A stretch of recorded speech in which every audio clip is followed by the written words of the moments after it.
Forgot my glasses. Oh, my ear! Well, this is a great way to start off stream. Hi, guys! How we all doing? How is everybody doing?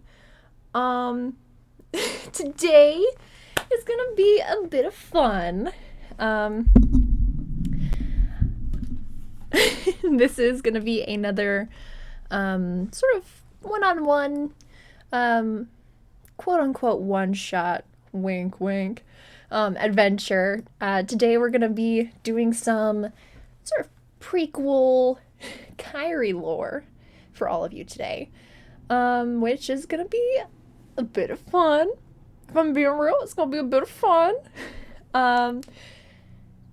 Yeah, if I seem a bit out of breath, it's because I ran upstairs because I had to refill my water here for stream. You know, talking a lot does a bit to the voice, and you need some water. So that's fun. But yeah, today we're gonna be going into Kairi's one-shot lore for today. No stream tomorrow because I got work. But we should be doing the rest of the group's sort of one-on-one sessions next week as well. So stay tuned for when those happen. But without further ado, we're going to go ahead and get on into it for today's session. So once again, I'm going to take these off and put these on so I can listen in on my player for today. And of course, it's comfy winter season. Got my little bathrobe here. We're cozy today. All right. Hello. Hello. Hi. Hello. Hello, stream.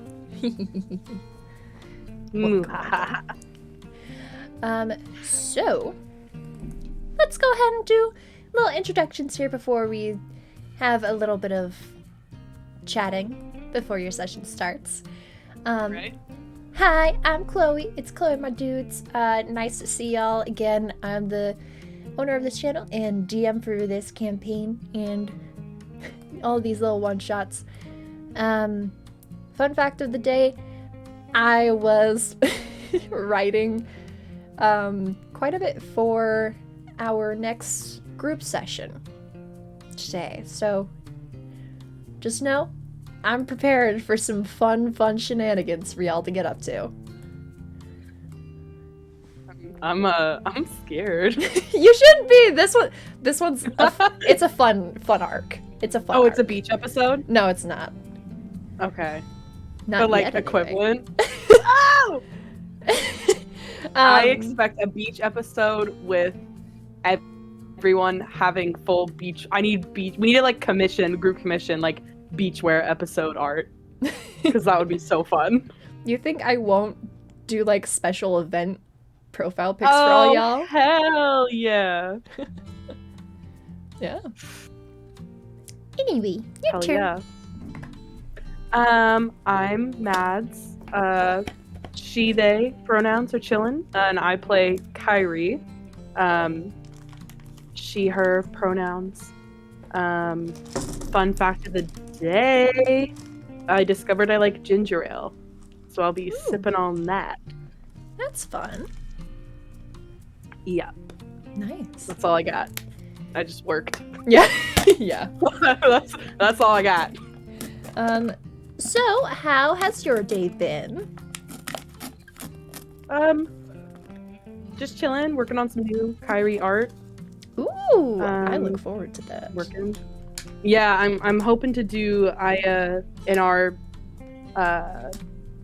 Discord server for this campaign. I just posted the Sombra one last night, and I'm hoping to do all the headshots, and I'm doing Kairi's next, and it is chef's kiss. I'm very excited. I am very, very excited. And if anybody who even watches this is interested in joining the Discord server, let me know in the chat. Let me know in chat. It's fun. It's very It's fun. just me shitting on Flightless / Dan. It really is. And you and Akira just going at each other's throats. Oh, it's so good. We are enemies to friends arc, but it's really never are. completed. It's a roundabout. Mm-hmm. But yeah, what about you? How was your day, mighty DM? It was good. Like I said, I was writing up some stuff for the next coming sessions. it's gonna be our first little story arc. I don't really count the Lost Woods stuff because it was just like, go do this. But first little story arc stuff in my notebook here, which I don't know if stream can even like really see, but it's a leather-bound journal with the Zelda crest on it. Oh my gosh. Well, Hyrule crest, I should say. It's sick. The first page was me writing notes about our first session. And then the second page is my plotting for what's to come. So this is very fun. Love it. No, it's been so fun. I'm so glad. Yeah. Oh god, I'm nervous. Yeah. Alright. So, I'm gonna go ahead and switch up the music real quick. And you can go ahead and mute up, and I'll go ahead and start. Whew, okay. You have to take a deep breath with that one. Okay.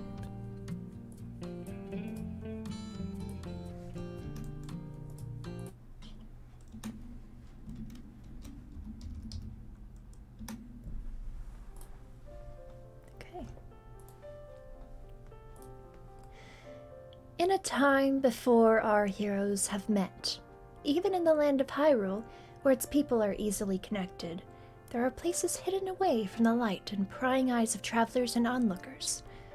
The Sheikah are a mysterious race of people, bound to serve the goddess Hylia and protect the royal family from the shadows. But in this Kakariko village, hidden in a canyon, there's one young Hylian girl who doesn't quite fit in with them all. She was found and adopted into their home by the Sheikah leader, Impa, and was raised as one of them, though it is painfully obvious at times that she isn't truly one of them. Though Kairi was raised to gather information and always know what's going on at all times, she was never truly told about her original home, her real origins, as she was too young to truly remember them. Today, as a teenager, we find Kairi training as usual with some of the other Sheikah trainees. Here, she is sparring with a few of the ones that she sort of grew up together with. There's Atla, one of her closest friends there, and a few others as well, that she's not as close with, but they were paired together for training. And as you unmute yourself, you're in the middle of a sparring match with one of these other Sheikah, particularly a male Sheikah with braided back hair. Okay. All right. So how I picture Kairi, especially younger, and she's probably always been a bit feisty, a bit snappy. Like I really see her as one who doesn't follow traditional rules. Mm-hmm. So I'm gonna assume for this that she has been probably fighting a little dirty in these spars. Mm-hmm. But like never straying too far outside of the rules, but just like sneaky, like professional soccer level sneaky stuff. Yes, but without the other person just falling to the ground sobbing. Yep. Yeah. So I bet that she. What are they sparring with? Let me ask you that. Like just straight up fists? What do we got? You're both sparring, just with fists. Unarmed combat. All right. Am I rolling in this spar? Yes, I will be making you roll in this spar. Okay. So, are they like just starting out, or are they like mid spar where we're coming in? Mid spar where we're coming in. And so far, it's been a fairly even match. You haven't done anything dirty yet. All right. Kairi's gonna like take note of the braid, and she's gonna want to like what she's thinking of doing is probably gonna do like leg sweep, braid grab moment to catch him off guard. Okay. I'm gonna have you roll. Just roll an attack roll first. See if you hit. And that's just a flat roll, yeah? Or is that with... Sorry. Is that with my... It's been a few weeks. It's plus your strength modifier. Oh. Okay. He's going down. Yeah. No! Okay, he's that's not going down. Yeah. You go to... This music is too peaceful for this moment. Let me grab something else.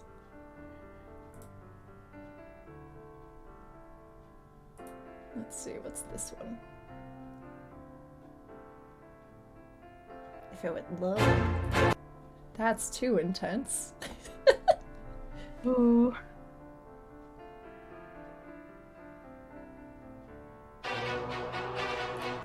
Again, too intense. Oh no.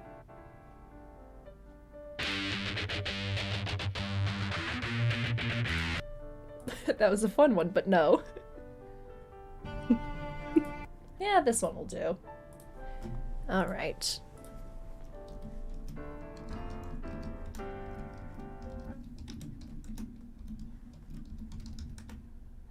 Oh! Gosh darn it. Jackie. You got this, you got this. Okay, what's this one?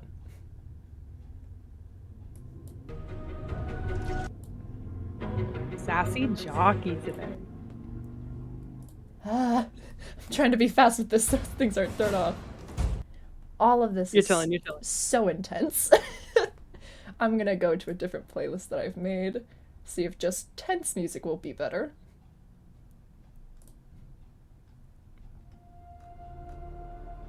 Oh.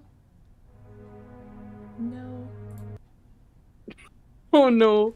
Maybe just remove jockey and then bring him back. I'm just trying to find like the right sounds for this. No. Baby, please.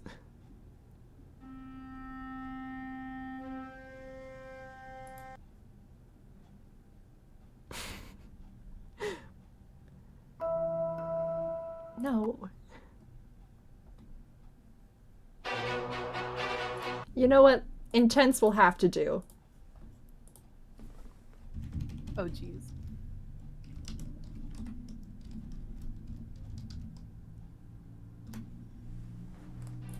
Here we go. Okay. All right. So you go to grab at this other Shika's braid who you know as Sontil. But he manages to duck away from your grab in the moment and will go to attack you as well. Ooh, that was not in the thing. Ooh. He goes to swipe at your head, but you manage to duck out of the way as well. And there's just gonna be just back and forth attack rolls with both of you. Okay. Sounds good. Mm-hmm. And you guys also don't have any armor on as well, so this is just natural armor class. Okay. Oh! That definitely hits with the 17. Yeah! Hell yeah. So are you still gonna go for his braid? Oh yeah, sweep the leg, grab the braid. Okay. Oh yeah. So after you ducked out of the way of your punch, you get low, sweep your leg out, and manage to knock him off his balance as you reach up and grab the braid. And I'm gonna have you make a let's make it an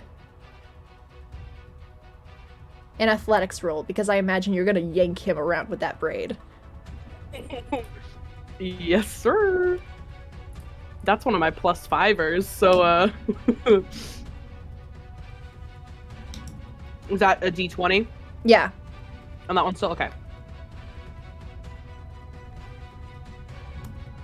Okay, 12, so I'm gonna go ahead and make a contested strength roll to see if you can resist that at all. Ooh, no. So you grab his braid and you just yank it full force, and you hear him cry out with a "Ah!" as he gets yanked down, and you slam his head into the ground as you do that, still keeping hold of his braid. And he is going to try to grab at you to try and grapple on the ground. Ooh, that is a dirty 20 to hit. Oh, okay. So after you slam his head into the ground, he's dazed for barely even a moment before he reaches up and grabs your wrist and yanks you down with him.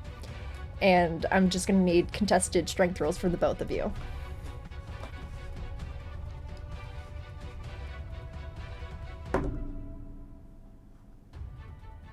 Oh. Yeah. Even though you rolled a 6, he rolled a natural 1. Let's go! So you smacking his head into the ground did a little more damage than he expected.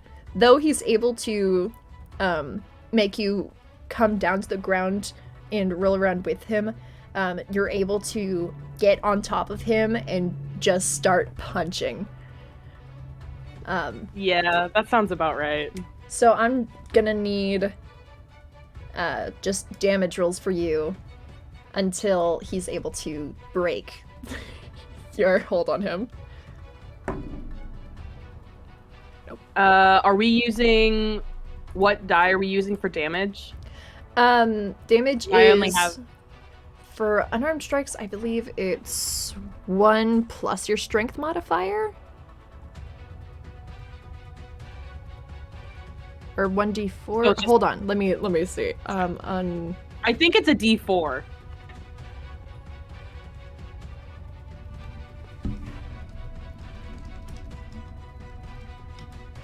Damage.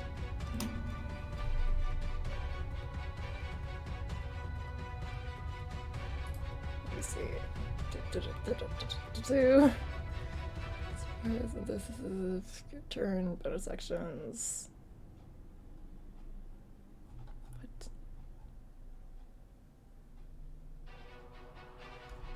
Okay, I'm trying to find this quickly. You're good. Attack.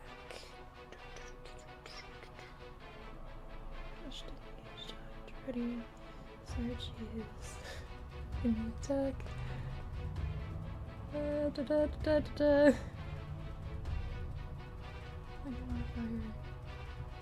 Insane ranged. Melee.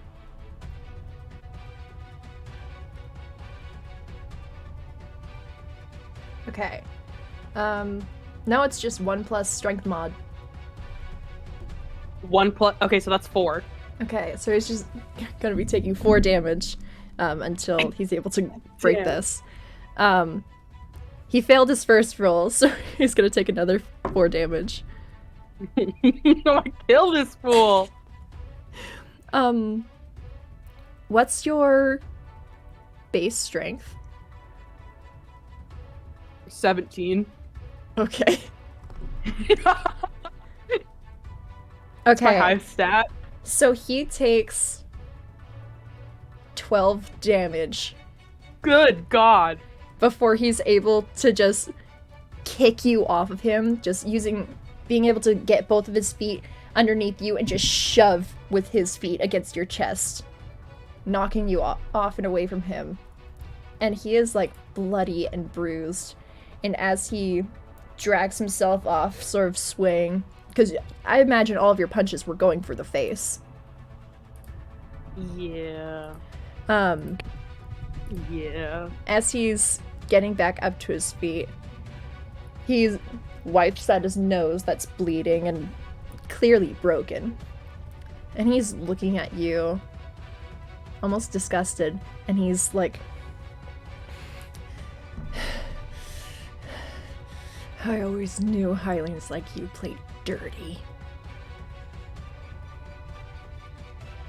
Kairi is just gonna like raise her eyebrow and smirk at that and be like, well, at least we don't have to hide. Ooh, he's gonna take a swing at you.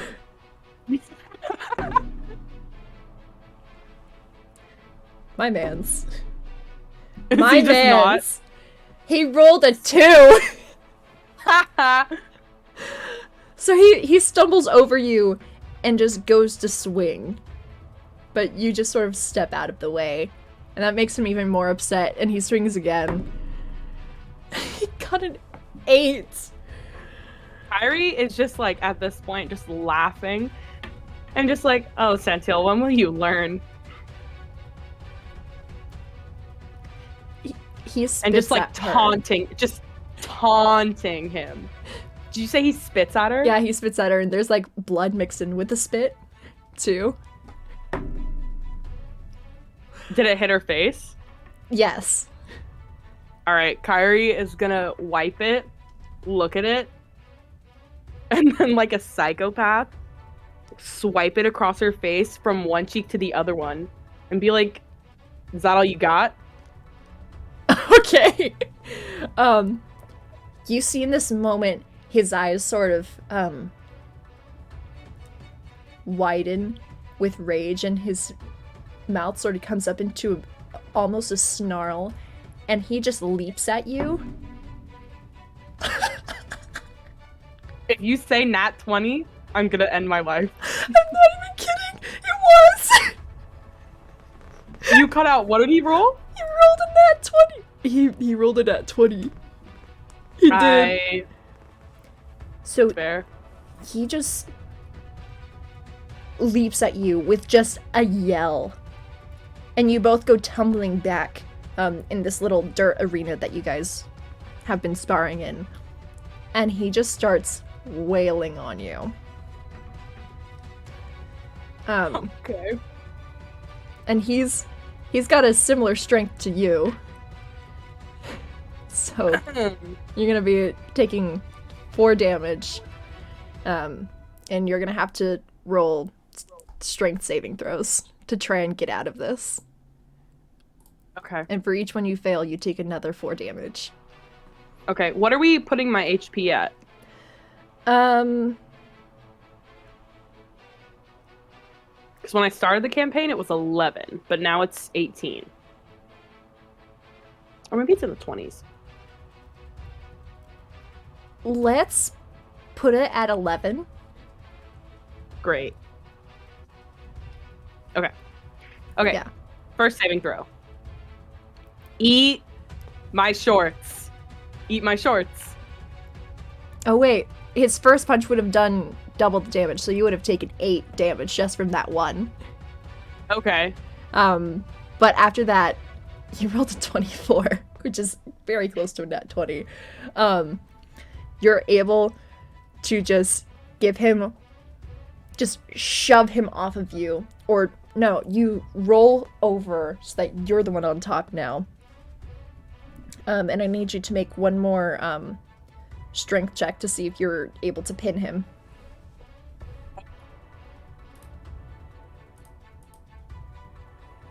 Oh, no. Nope.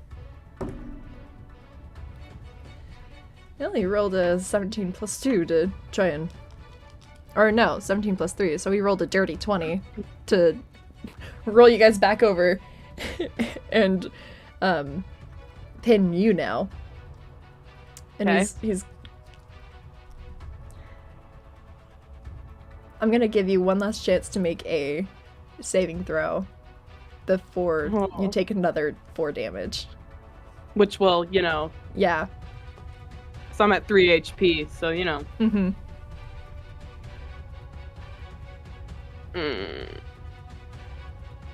Well, let me roll one more thing. Okay. You are able to just move your head away in time for his fist to hit the ground. Okay. Word. Can I go for like a gut kick Yeah. to like get away? Mm-hmm. Okay.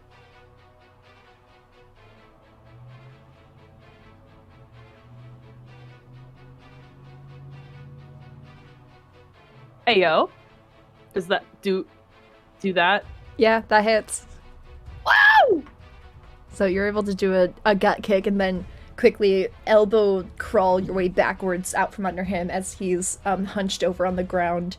And he doesn't get up right away. If anything, he's very shakily on all fours, just like heaving as you knocked all of the air out of him.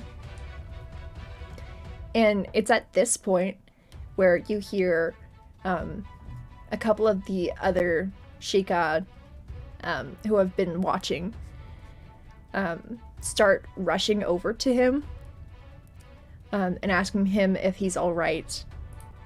And two of them come to his side, one of them kneeling, trying to check on him, and the other standing. And the one that's standing looks over at you and goes, "You don't have to go that hard on him. You don't have to be such a brute."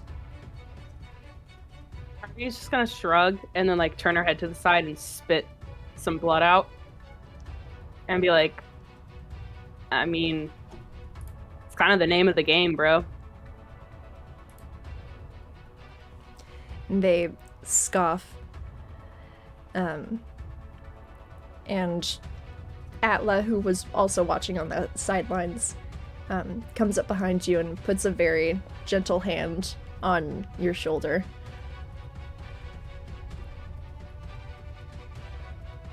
Kairi's just gonna like give her a glance and then like crack her neck and kind of like shake her hands out and be like, meh, I'm fine. Don't worry about me. Are you sure? I mean, I've had worse. That's not really reassuring, but alright.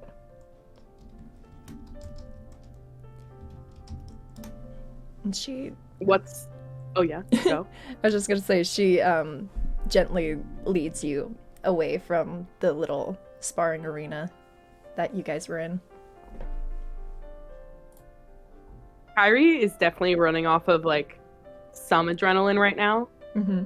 But like even though her HP is low, I can see her just like being genuine and saying like, man, I've had worse, and just kind of blowing it off. Like obviously a little messed up because in a full-on fist fight with a, I'm assuming, larger male trained Sheikah. Yep. So she's probably like a little knocked around, but like all right mentally. Like it's just kind of another day for her. Mm-hmm.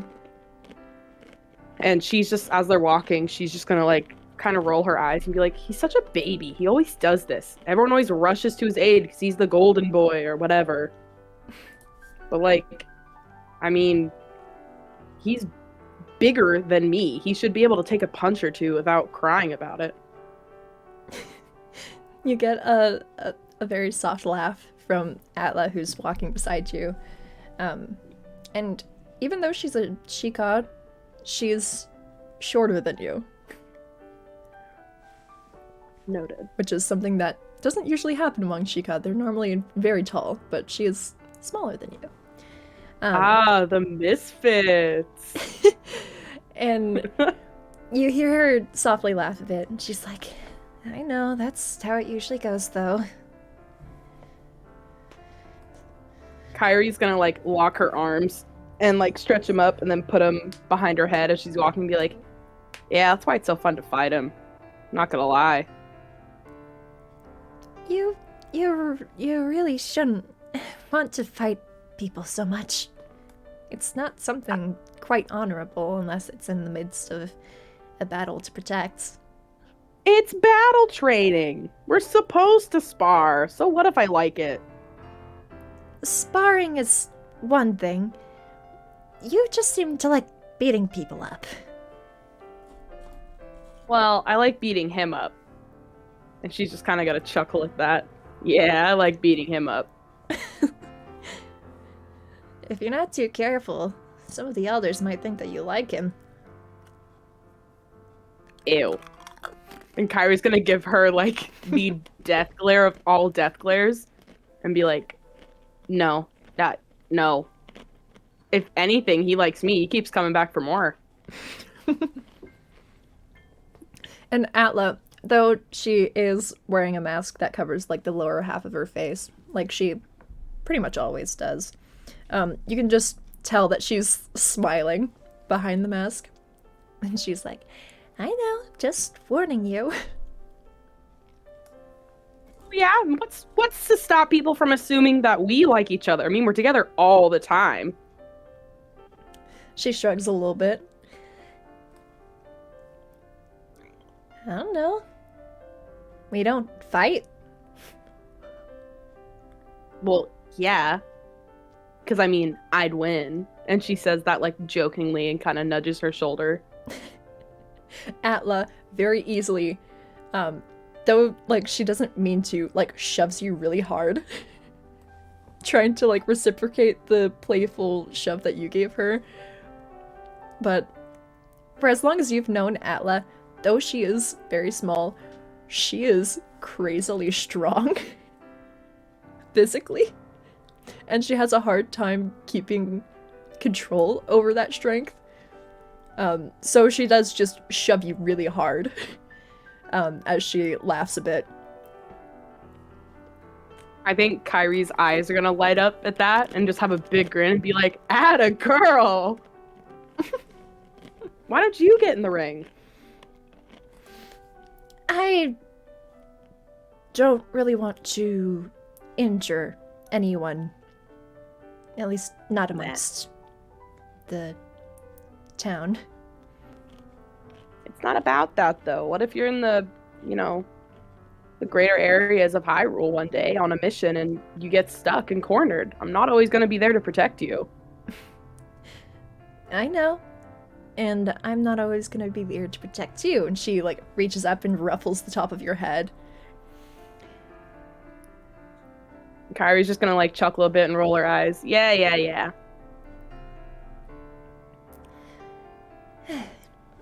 If anything, I should be the one worrying about you all the time. Oh yeah? Why's that? Well, I mean, you always seem to find a way to get yourself into trouble. Call it my untamed wild Hylian spirit. Right. Well, everyone else likes to bring that up. Well, everyone else are... They don't know you. Not like I do, at least. And she, very, like, you could tell she's being very conscious of her decision to just lightly tap your arm.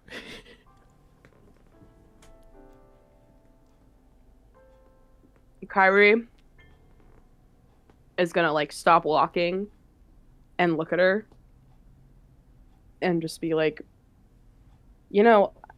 I know you get shit from the others for hanging out with me.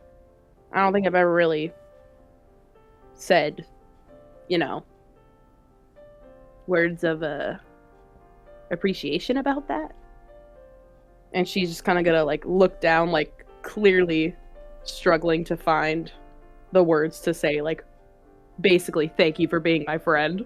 Oh, and she's gonna, like, scratch the back of her head and be like, yeah, forget it. You know what I mean. Atla sort of stops and turns to look at you. And her head's tilted a little bit, and she's like, no, I am not quite sure I know what you mean. God damn it.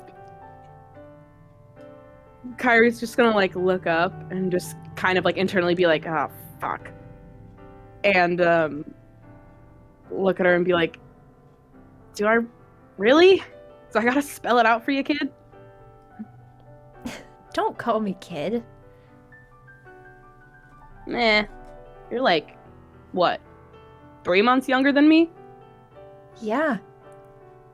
Yeah. It's not much Kid. older to give yourself seniority over me. It's still older. And Kairi's just gonna, like, chuckle and be like, all right, no, seriously, though. I know you get shit from the others for always hanging out with me and talking to me, so, thanks. For, being my friend or whatever. I don't know. You know what I'm saying. And she's like very clearly blushing. You can see Atla's eyes sort of sparkle as you're talking. And she gets a little closer and gets her face to be a little closer to yours, and she's like, are you being shy? Kairi is gonna shove her away. Like, not hard enough to make her fall, but like, she's strong. Mm-hmm. Atlas strong. Mm-hmm. So she's gonna be like, whatever, shut up, dude. Fine, I won't tease you about it. But you really don't have to thank me for being your friend. That's just something that is. Kairi's gonna like shrug and then start walking with her again. Yeah, I guess you're right. You know I'm always right. Hey, I'm the older, wiser one. Wiseness you should be does not taking come in with age. You should be taking in my sage wisdom. Don't call yourself a sage. I can call myself whatever I want. I can be whatever I want. Mm-hmm. Hell, I'm here. I'm a Sheikah somehow. Kind of. Not really. You know what I mean. Mm-hmm. Yeah, sure. You always were the one who wanted to take all of the disguise courses, though I don't remember you being good at any of them. Meh, I just didn't want to get teased more. I did stuff on my own time. Oh yeah? Well, yeah, but who'd want to cover up this? And she just, like, gestures to herself.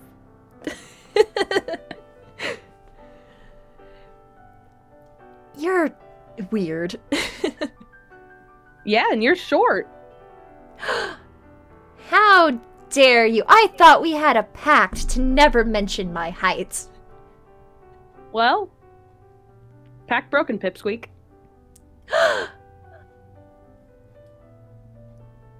Kairi's just gonna laugh and, like, as they're walking, do the tall person arm on short person shoulder move.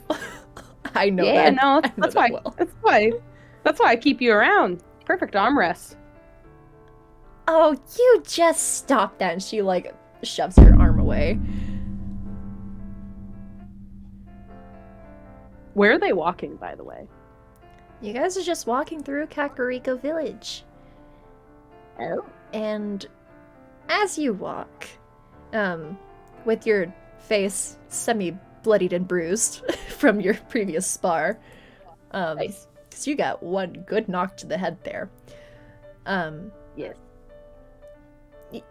Normally, Kakariko Village is very tranquil, very calm and everything, but there's a bit of commotion as you get closer to the entrance of town.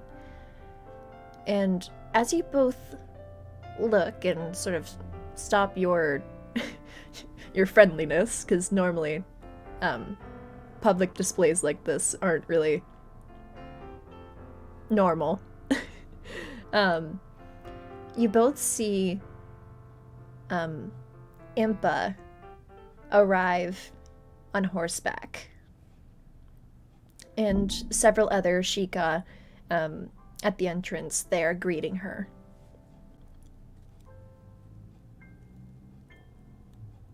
Kairi's eyes are gonna like light up a bit seeing Impa, and then turn around and be like, oh shit, because she remembers like what her face looks like.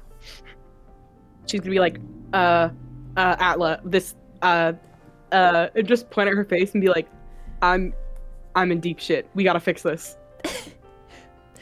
Atla like deadpans at you and is like, you think I need to help you with that? That's your problem. You are my friend. You need to help me with this. I am your friend, but I am not going to get roped into any of this. Oh, come on. You have your own makeup kit. Use it. I'm bleeding. Then stop the bleeding. You're the one with the med training. Come on. Please help. Please help. And I need you to make a stealth roll really quick. All right. So, oh god, I only have 2. Mm-hmm.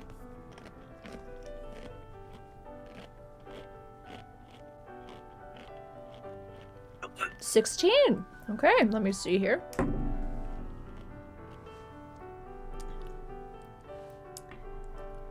As you and Atla are bickering away like this, you don't really do a good job of keeping your voice down. And you hear a very familiar voice call out, Kairi, is there something wrong? And Kairi is gonna like stand stiff and be like, nope, no, nothing wrong. But she's like clearly covered head to toe in like dirt. Just be like, nope, and just to not even look at her. And you're not even like looking at her, so you can hear Impa come off of her horse and just like guide the horse through the little crowd of Sheikah that she was talking to before over to you. And Atla, if you care to glance around, she's gone now. And Impa's standing pretty much right in front of you. And she's a fair bit taller than you. And she's just holding onto the reins of the horse and looking down at you as you have your head down and sort of trying to cover yourself up.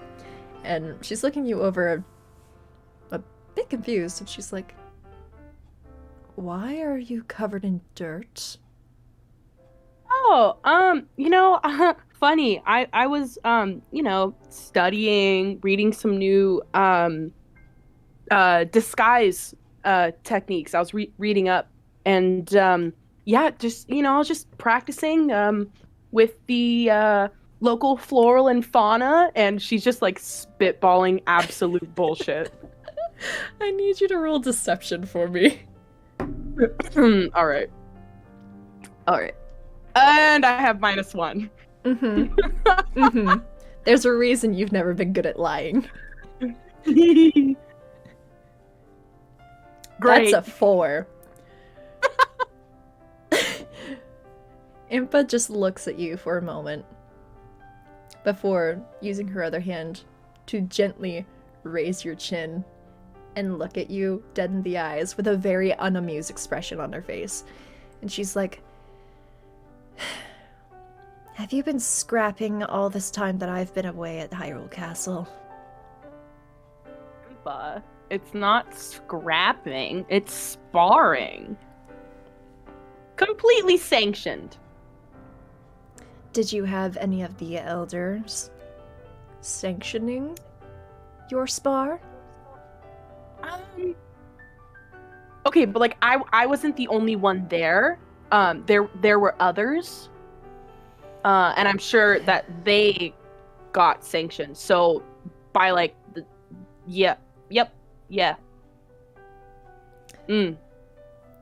She pulls her hand away and just puts it to her forehead and sighs heavily and is like, Kairi, I thought we were over this. I thought you were mature enough to not get into petty fights like this.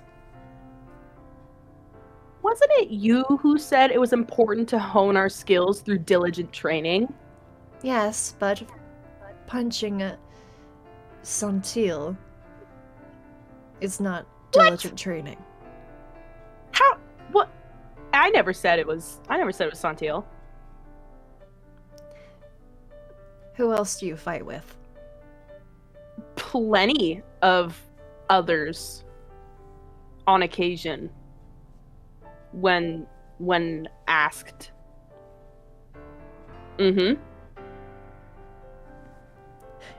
Impa looks completely unamused. Kairi is just gonna like sigh and roll her eyes and be like, okay, yep, you got me. Fine. But he punched me too. I can clearly see that he did. Okay. Kairi is just gonna like look up at Impa and be like, well, what do you expect? He's constantly ragging on me. He's just asking for it at this point. You should be mature enough to not let yourself stoop to his level. So what? I should just let him talk bad about me and my whole race? And me? And do nothing? We are not supposed to take the low ground of responding to threats and insults with violence. Kairi, at this point, just knows she can't even have a chance of talking her way out of this. And just gonna sigh and like lower her shoulders and be like, all right, you got me. You're right.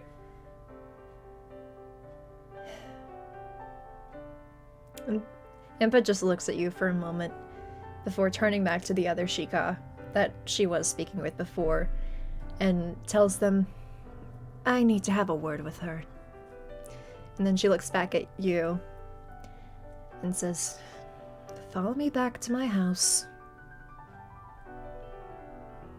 Kairi is gonna like turn as she's walking, like turn her head and like look at the Sheikah who are just glaring at her. And she's just gonna like stick her tongue out at them and turn around and keep walking. You can hear, as you walk away, them like bickering, and you can very distinctly hear one of them say, why did Impa choose her to be brought into the village? I never could understand it. I knew she was trouble from the moment she got in here. Hearing that, Kairi's just gonna like grit her teeth and in her head be like, don't cry, it's fine, don't show emotion, it's fine, don't cry. Because like hearing it not from like, she's used to it from the peers, but hearing it from like the quote-unquote adults, even though she is basically an adult, is just like hard.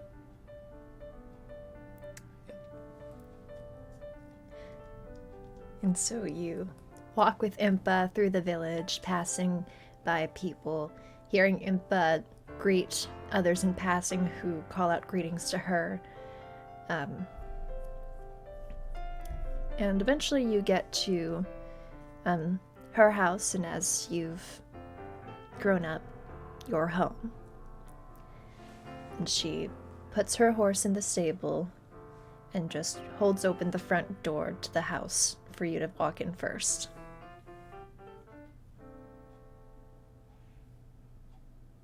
Kairi's gonna walk in and kick her boots off and then just go sit on the couch and put her head in her hands.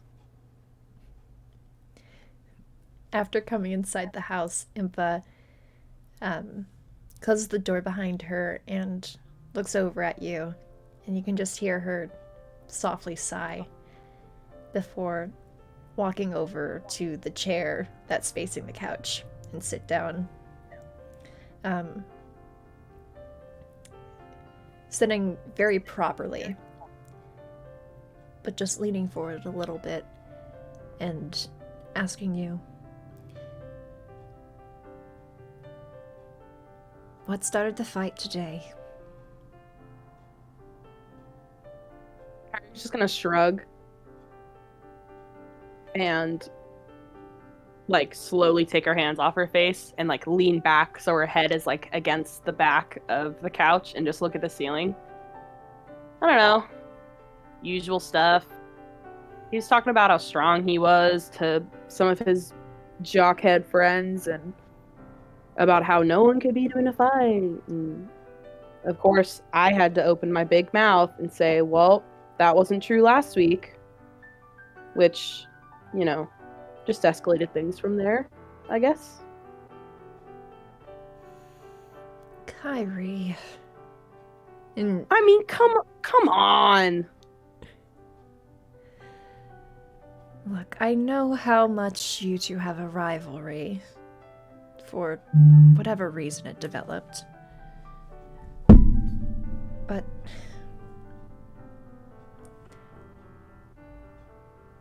you're nearly 18, Kairi. I thought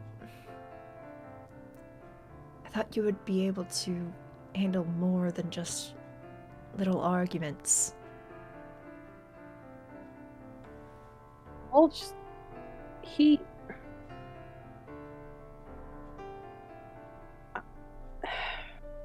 just gonna sigh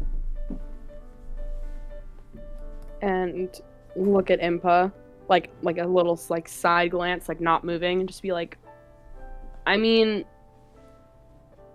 I guess so. It's just, I can't stand to see him be so well and be so perfect at everything, and then just brag about it all the time when it's not even true half the time. Just annoying.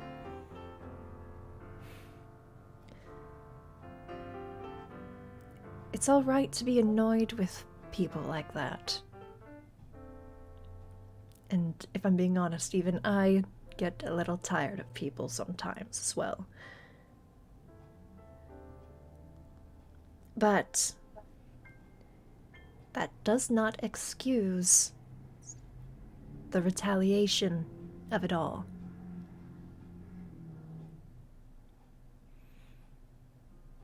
Kairi's gonna just like sit up a little bit and be like, yeah, I guess it is time I grew up a bit, huh?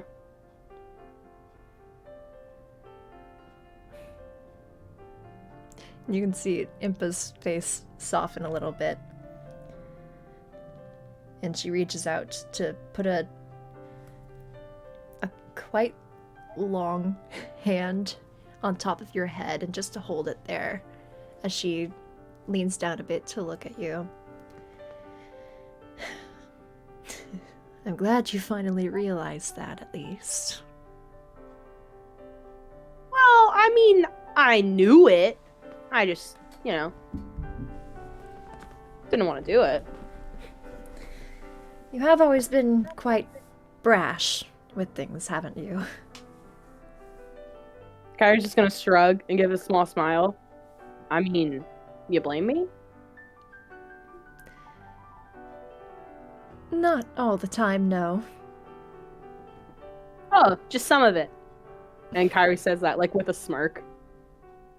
You can see a very faint smile on Impa's face. Perhaps. Kairi's just gonna laugh and, like, shake her head and lean back on the couch again. And sigh. And then, like, kind of, like, test out moving her shoulder and wince a little bit. You know, for how much of a baby he is, he can throw a decent punch when he wants to. Well, he is a trained Sheikah warrior, after all. Well, yeah. So am I. Technically. That is true. And she leans back into her chair, still sitting very upright.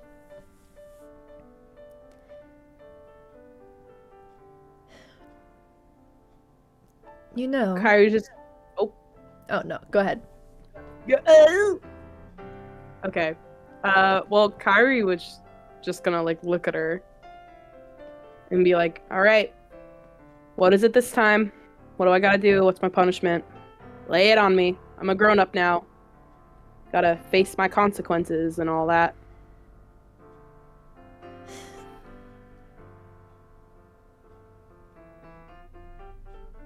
We will have to be postponing your first deployment. And at this, Kairi's face is gonna fall a little bit. And she's just gonna say nothing. And then look down.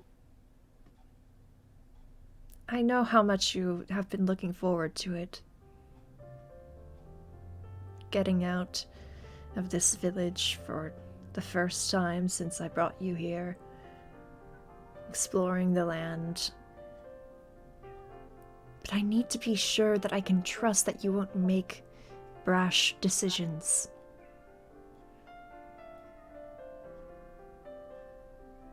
You're not ready yet. Kairi's head is down at this, and she's like holding back tears. Like hard. No. And probably failing.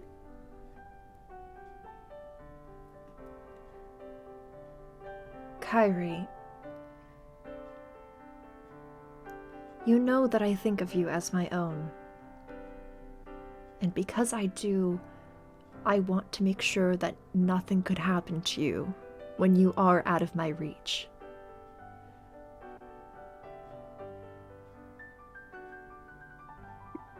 Kairi's gonna look at her and just be like,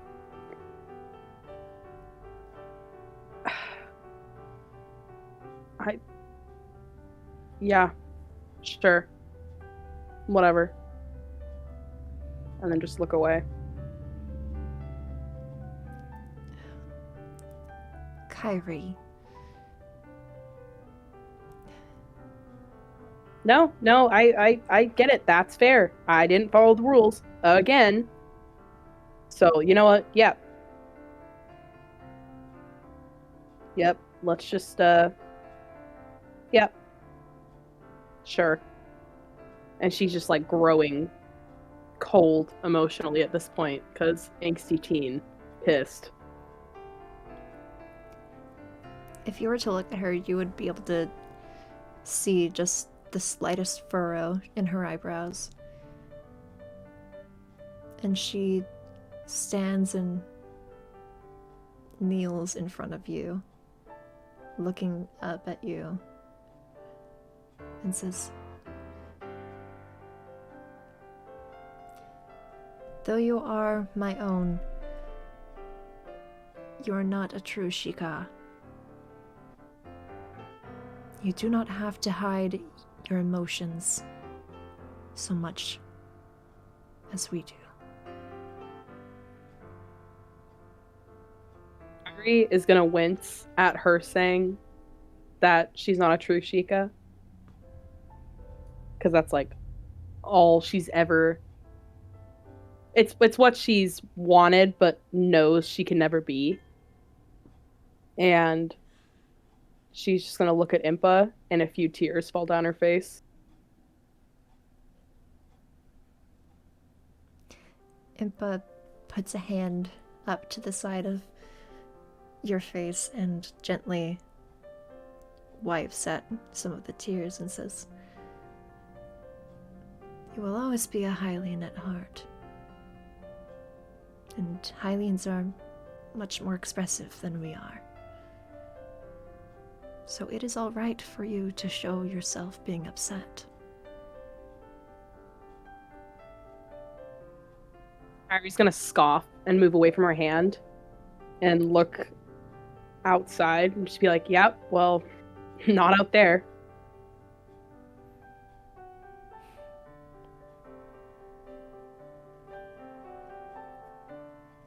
They do not understand the importance of you.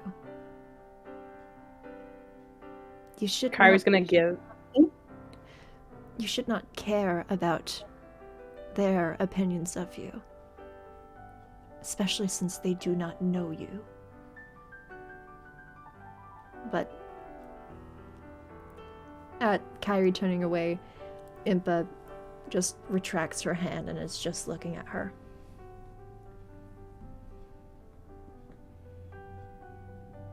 Kairi's gonna like scoff and like force a laugh. And be like, yeah, well, they never really tried, did they? They are not used to outsiders. I'm not sure they ever will be, though I am trying to make efforts so that they will be, in time.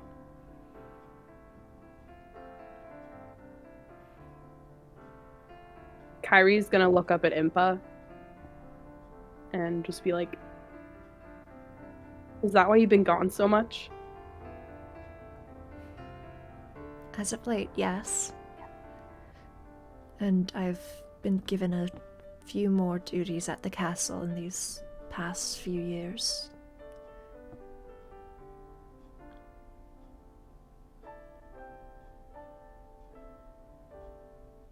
Kairi's just gonna like sigh and nod. Well,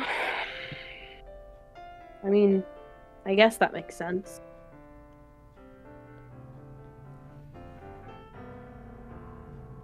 I'm glad you're not like the others. I try my very hardest not to be. But you have made friends, haven't you? Yeah. Well, friend.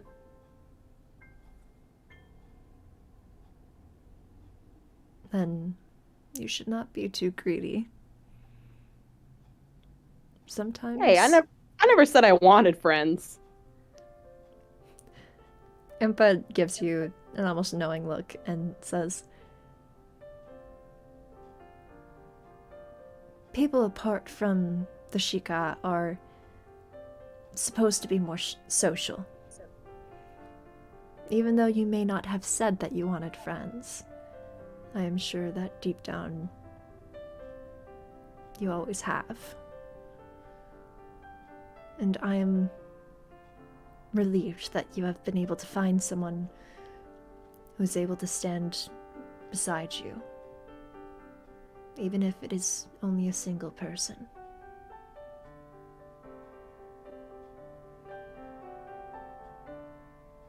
Kairi's gonna roll her eyes and kind of smile a little bit and be like, well, it sounds a little sad when you say it like that.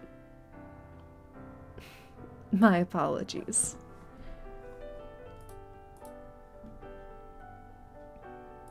Kairi's gonna stand up and like stretch her arms out and look at Impa and be like, don't you have some important people to meet or paperwork to file or I don't know. I don't know what you do.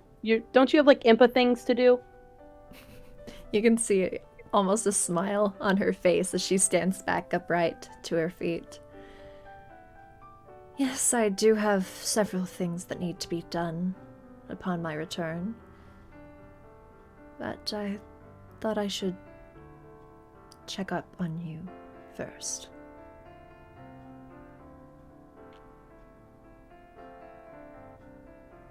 Kairi is just gonna give a soft smile and look up at Impa and like put a hand on her shoulder. Just be like, hey, haven't you heard? I'm a big old grown-up now. Almost. I guess I can... Kairi's just gonna nod and smile and be like, almost.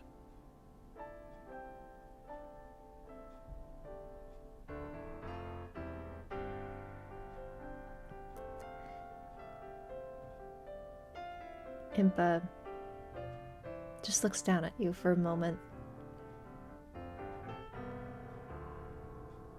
before reaching a hand up to just rest on your head for a moment and lean down to very lightly press her forehead against yours before pulling away again and going back towards the front door.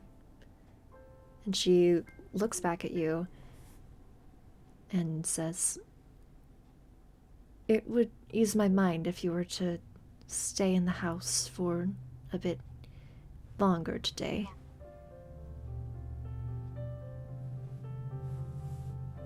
Kairi's gonna just like very teenager groan. She'd be like, "Oh, come on, Impa." Kairi. Yeah, all right, I heard you.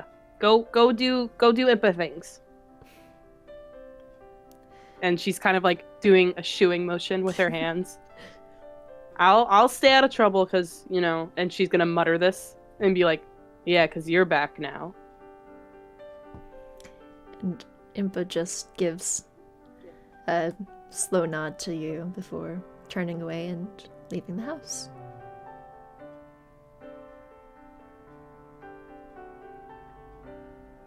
Soft. Soft indeed.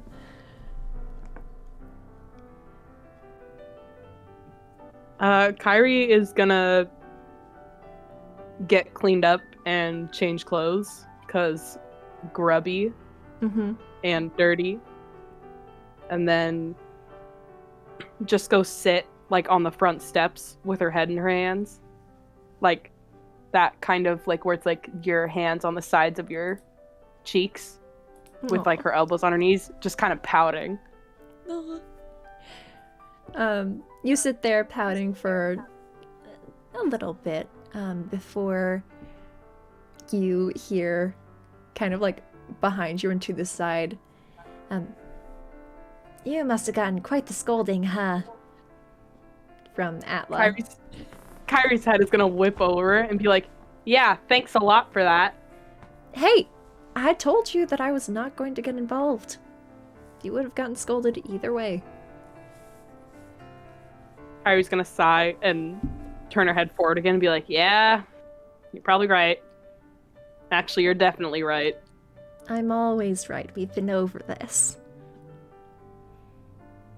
Kairi's gonna like roll her eyes and give a soft smile. "Coming to gloat? Not like you, Atla." You're right. It's not like me at all. And she comes around from behind you to sit next to you on the step. "Because I'm not here to gloat. I'm here to keep you company." Kairi's just gonna smirk at that and be like, "Oh yeah? What, did Impa send you over?" "No. You know I always kind of disappear whenever she's around." "I don't blame ya."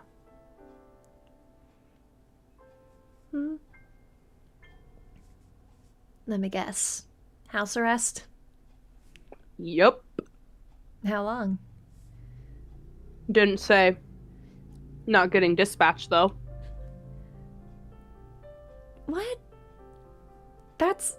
You can, like, tell just from, like, her eyes and eyebrows scrunching up that she's really surprised by that. That's a lot for just one scrap. Kairi's gonna shrug. I mean, I guess. I don't know. She told me I needed to grow up. She's not wrong. But, you know, doesn't hurt any less. Yeah. And at this, Kairi's gonna like sit up a little more and be like, "You know what? She's probably just saving a really good one for me." She's trying to like pump herself up a little bit. "Yeah, no, she's definitely saving a good one for me. That next one's probably super boring." Yeah. Probably super boring. Can I roll? What would it be? Insight? Would it be like, yeah, I want to see if she's like, She seems kind of sus. Yeah? Atlas seems a little sus. Go ahead, roll insight. That answer was a little sussy. Insight. Okay, only +1.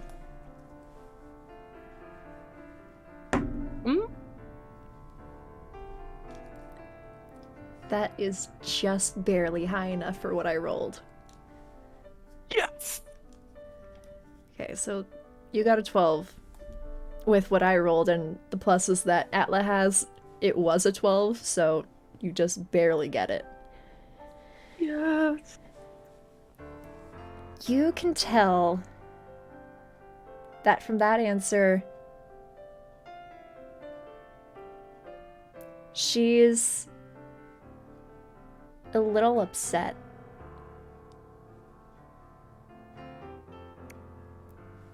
A little upset. Mm-hmm. Huh. Kairi is just gonna look at her and kind of narrow her eyes. What aren't you telling me? And you can see Atla quickly compose herself and look back over at you and be like, what do you mean?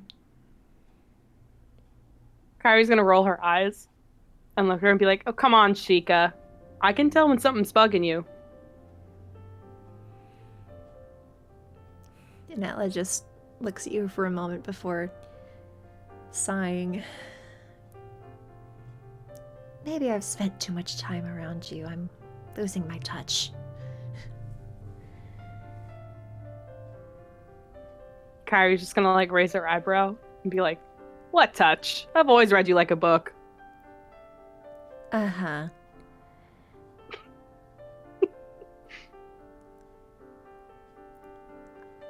I'm being deployed.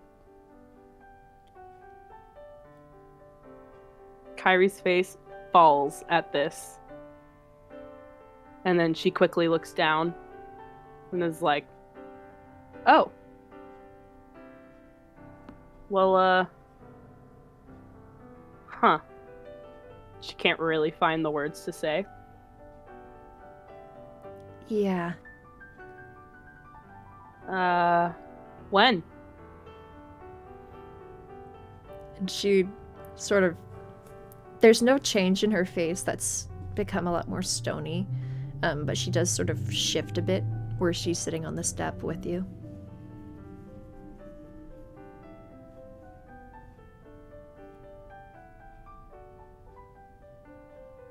So, soon.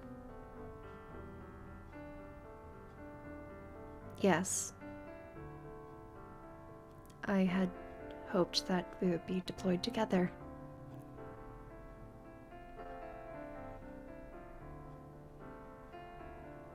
Kairi's gonna like sit up a little bit and then kind of like force a smile and look at her and put her hand on her shoulder and shake her head. No, I'm happy for you. I am. That's good. You should go. Obviously.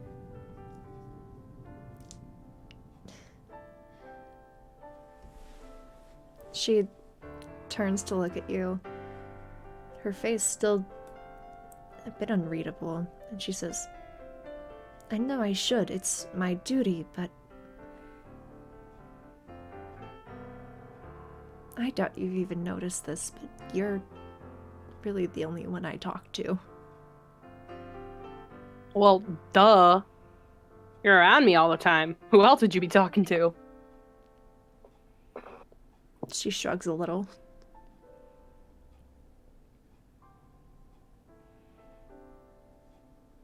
Kairi's gonna like look at her like more seriously and be like, hey, this is something to be excited about. You've worked hard. You've studied.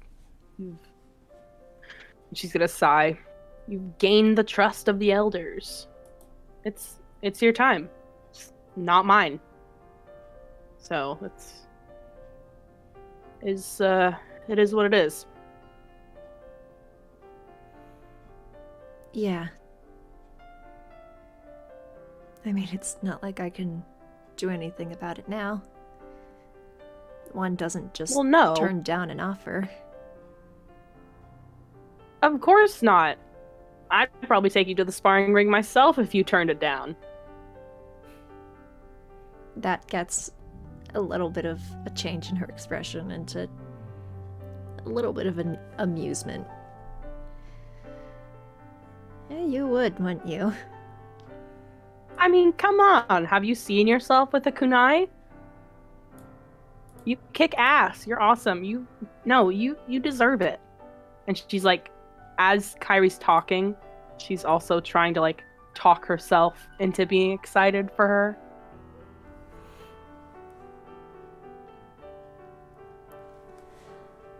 I was gonna roll insight for a second. Nope.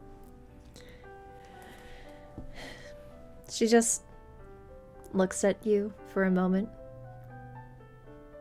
before glancing around, making sure that nobody is around, before just hugging you.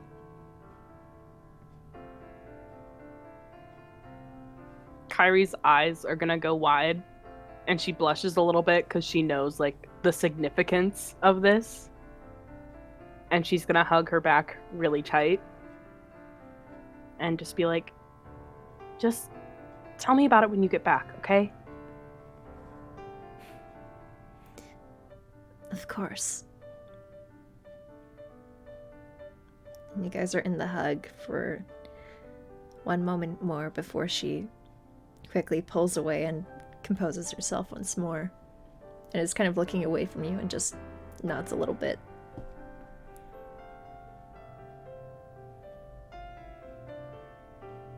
I want to roll insight again. Okay, roll insight.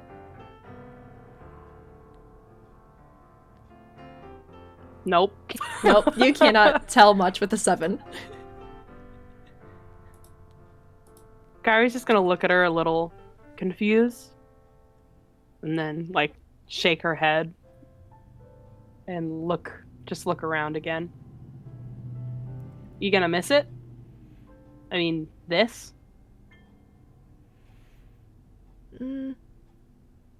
Probably not. Kairi's gonna laugh really hard at that and just be like, yeah, I don't blame you.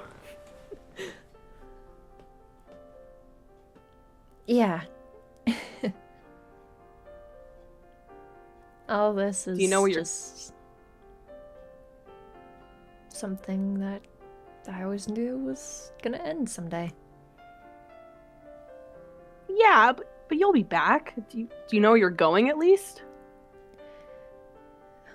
So far, I'm told I will be put with one of the protector units over in Hyrule Field.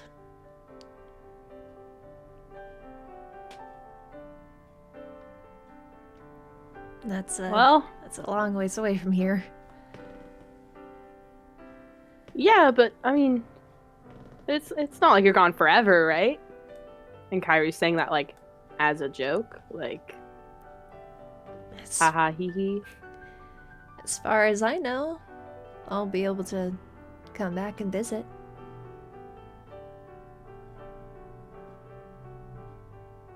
Kairi's face is gonna fall a little bit and be like, wait, how long is your posting? They didn't really give me an end date. Kairi is fully showing emotion, no guard up, face fallen. At like the silence from what she said, Atlas like looks over at you and her eyes like widen a bit.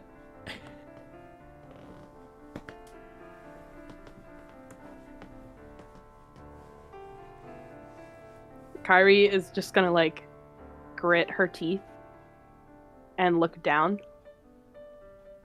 and just be like, oh, so, huh, We were gonna get out of here. And now it's just you.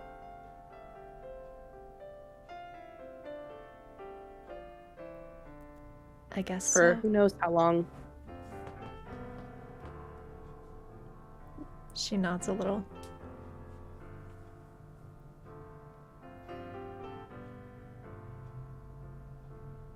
Kairi looks back at her with tears in her eyes.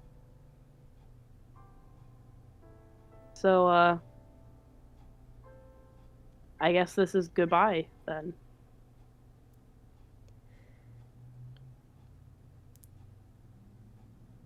And you can tell that Atla has a bit of a hard time even trying to think of what to say, seeing you in tears, because this is something even she has never seen from you. And she finally just says, I'm not leaving until tomorrow. We can say goodbye then.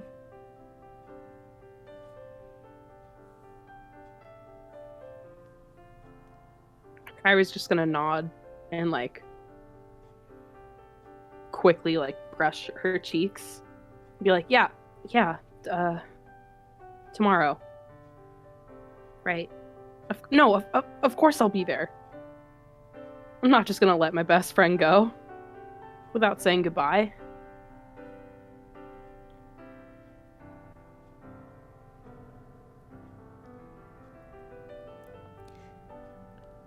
Thank you.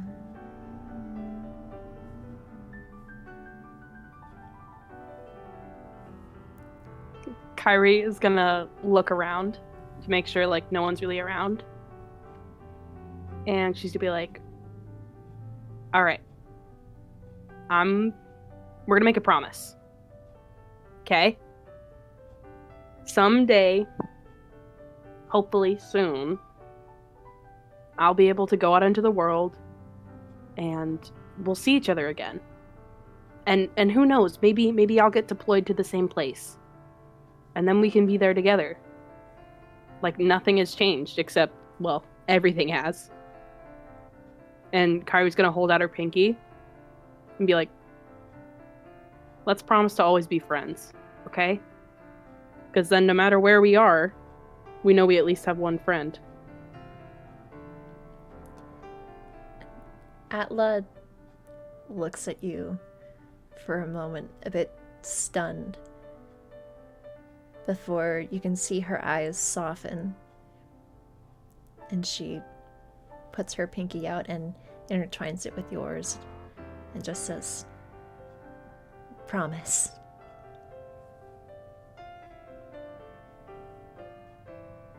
And Kairi's gonna... Oh. And when you do get out there, I'm not gonna be able to protect you. You're gonna have to do that yourself. You know I'll be coming with a protector unit. Come on.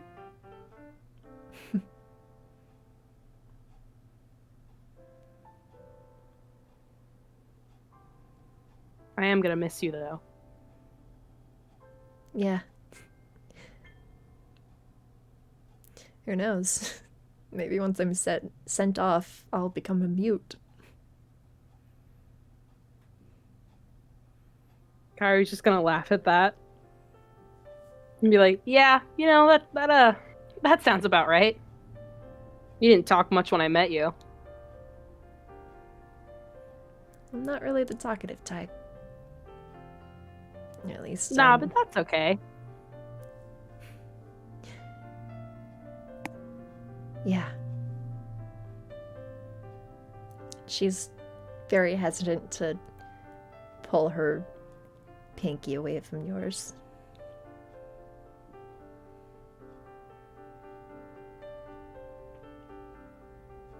Kairi's gonna look down at their pinkies and then pull hers away. And without looking around, she's gonna pull her in for another hug.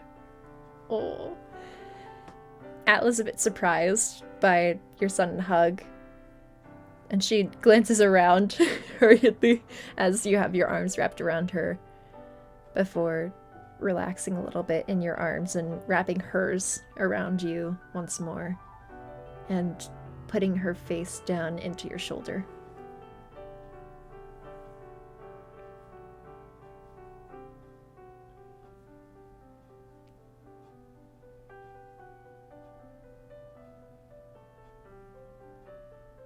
Fuck, I'm trying to not cry right now. I keep thinking about the one shot.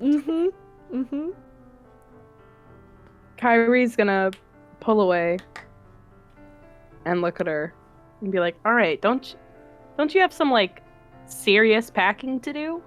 I mean, you gotta pack all those, masks you wear and, the same outfit you wear every day. You gotta have a few of those, right? Yeah, I do have several of the same things to wear, but you think I didn't pack before already coming here? What do you think I was off doing? Hiding? Kairi's gonna, like, purse her lips at this and nod and be like, true.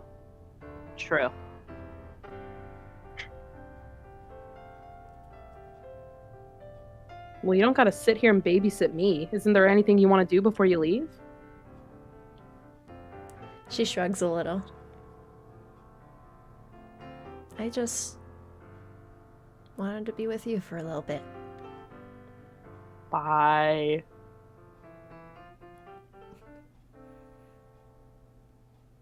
Kairi's gonna smile really big at this. And then lean back and be like, well, this is what I'm doing. So if you really want to spend your last moments here for who knows how long, just sitting on the steps with me, then that's your choice, man. And she's just gonna give Atla like a wink. Atla's eyes sort of squint up in a way that you can tell that she's smiling under the mask. And I do choose to stay here with you.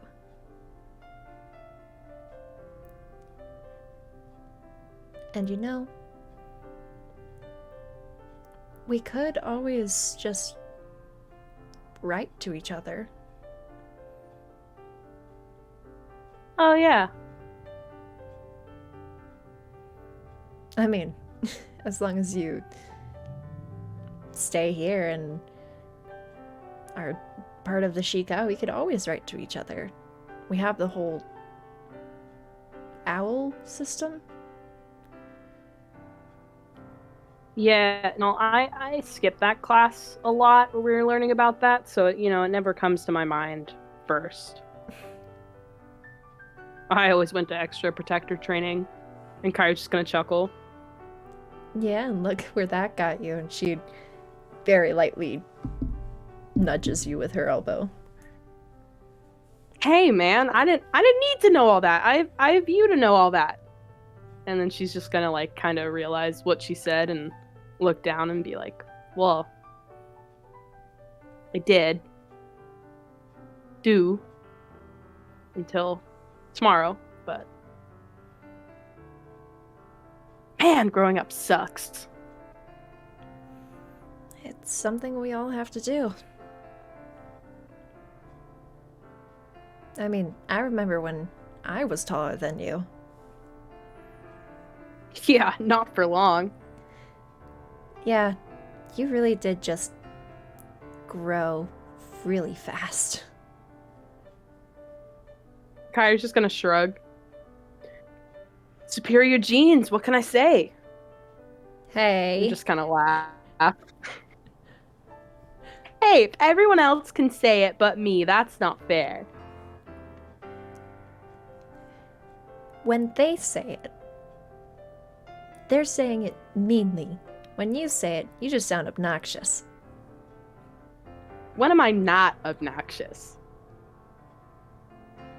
Whenever you're with Impa. Yeah, got me there.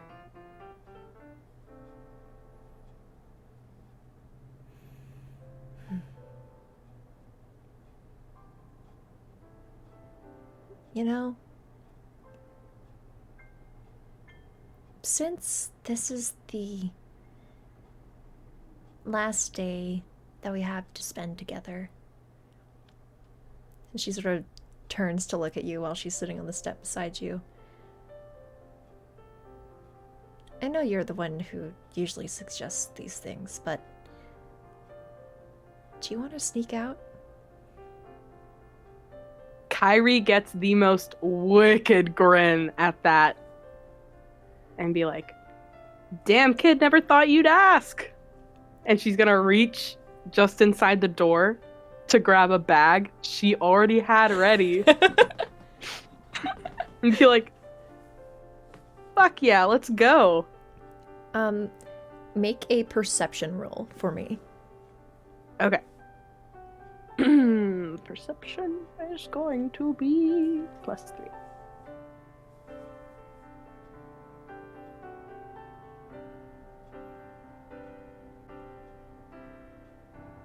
Nice. Roll with advantage because what I'm wanting you to see is like right by the door. Okay. Because the first roll was a 5 and that's a 7. Oh my god! What is wrong with you today? Let's just add them together. It's fine.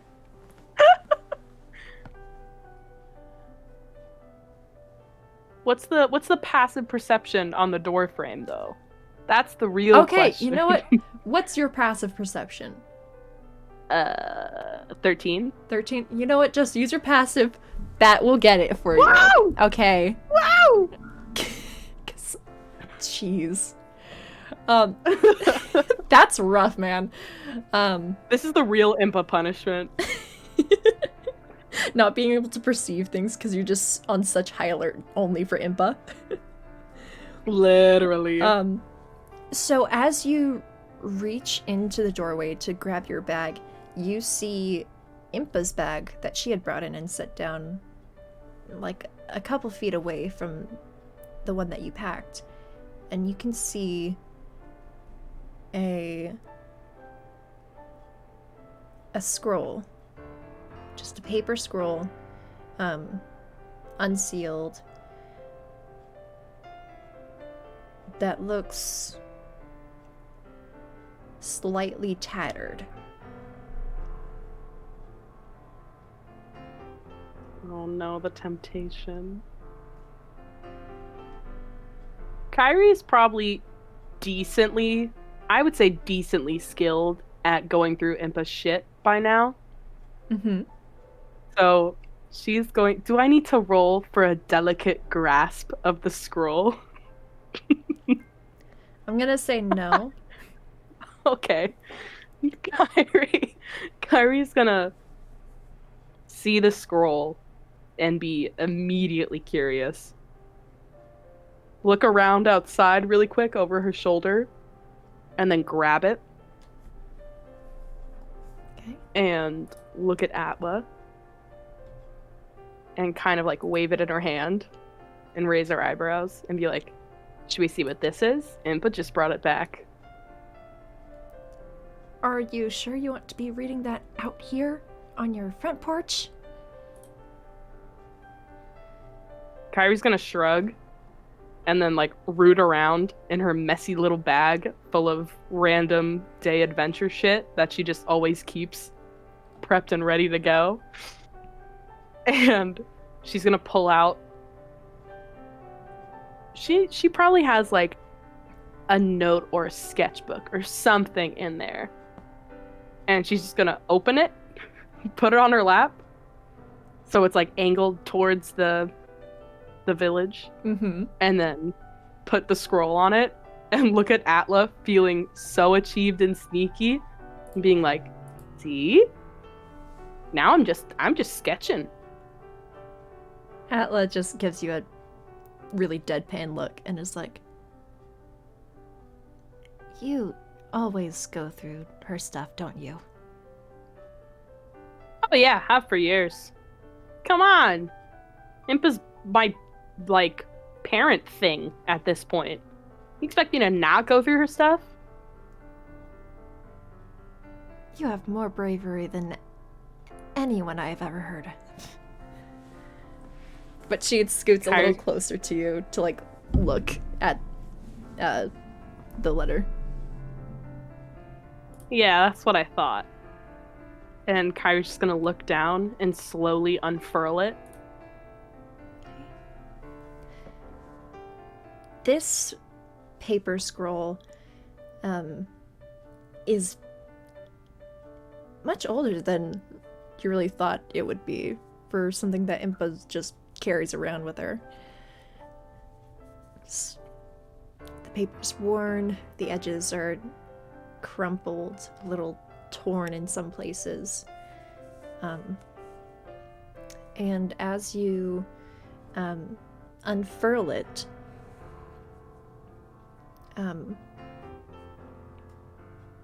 everything's written out in ancient, which is something that you have learned through your upbringing here.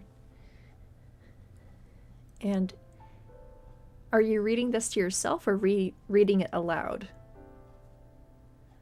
Does Atla know ancient? I mean, yeah, all she got to. Okay, so then she's not reading it out loud. Okay. So you read. Impa. I am writing to you about this child that you had found.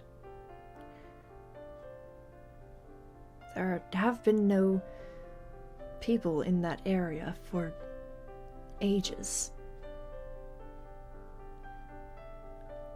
How that girl even came to be in the Faron Woods is a mystery that even I cannot solve.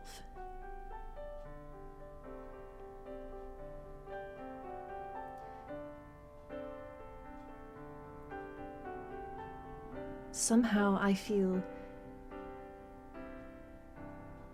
that she has a connection to something important. You must keep her in the village and not let her leave until we can figure out how she got there, who she is,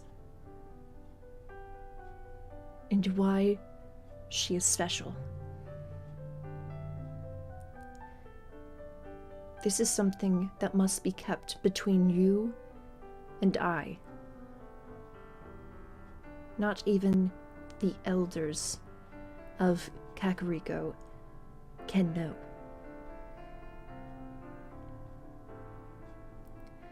I say this to you in the utmost confidence that you will understand that keeping her away from the rest of the world is what's best for her.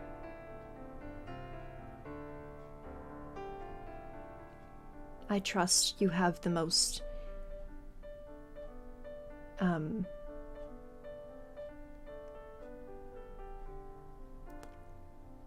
you have the most discernment for this task. Keep her there, protect her,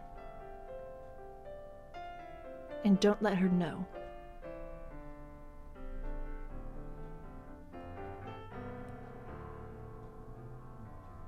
And at the very bottom, there are only initials listed.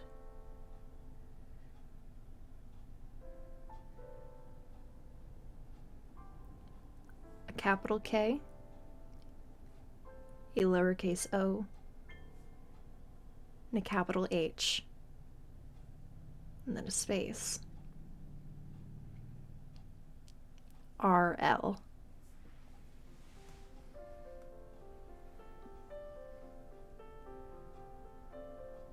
Uh-huh.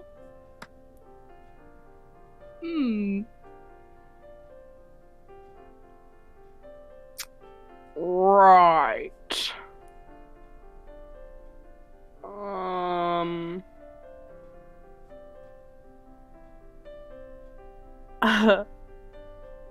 Lay? Kairi is... Okay. Kairi just keeps rereading it over and over and over, and is just staring at the paper.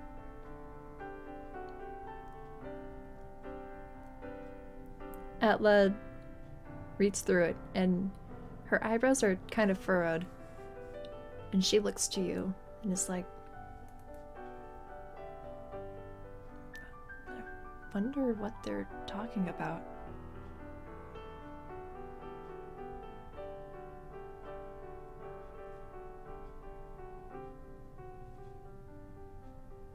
Does Kairi know she's from the Faron Woods? Did Impa ever tell her? Nope.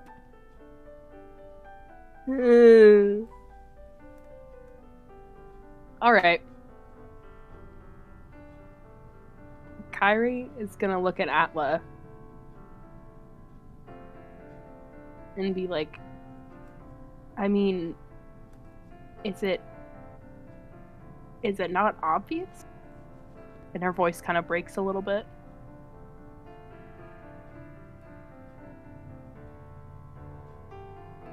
Well,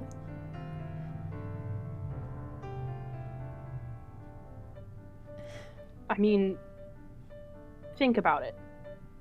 Who here, and she points to where the village is named, who here is out of place? Who here isn't allowed to leave?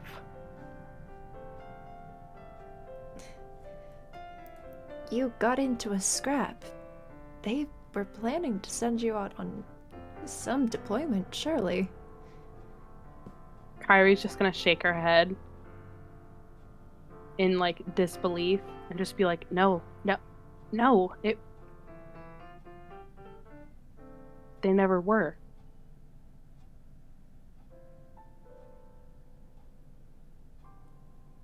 It it was always a lie. They were never actually going to do it. It would have been for one reason or another. My grades, it would have been for something.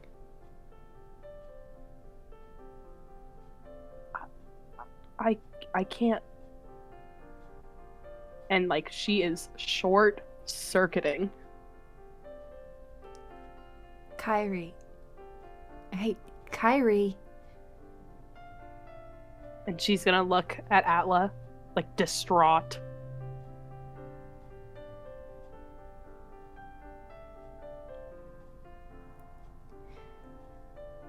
Maybe we should...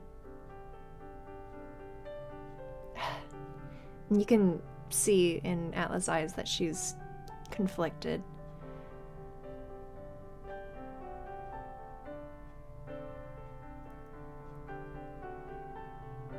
Maybe we should just ask Impa about this. What? So she can tell me another lie? And Kairi's like getting visibly angry. I don't think she lied to you. Not about everything. How? I can't. It doesn't make sense. She always just said she just found me. But the Faron Woods. That's not just anywhere.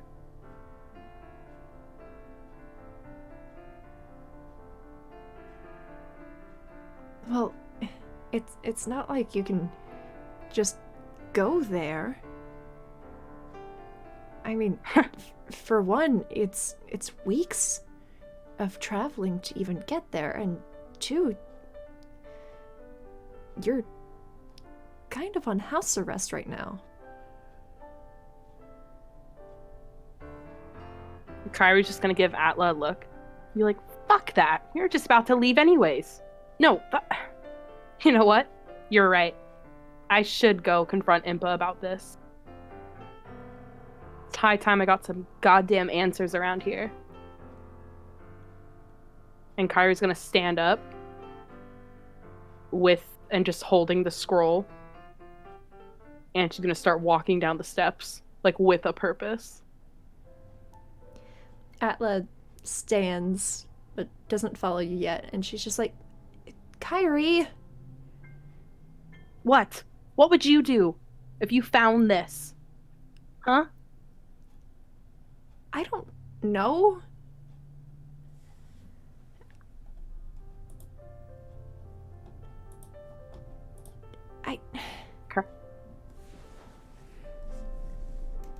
Kairi's gonna look down at it one more time, and then look at Atla. Well, you wanted to spend your last night with me? Let's go.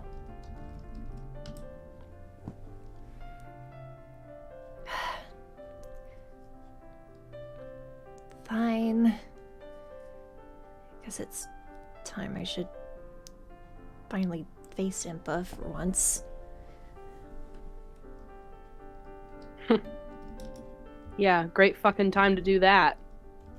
And Kairi's just walking, like, with a purpose, a little faster than normal, to where she knows Impa's gonna be.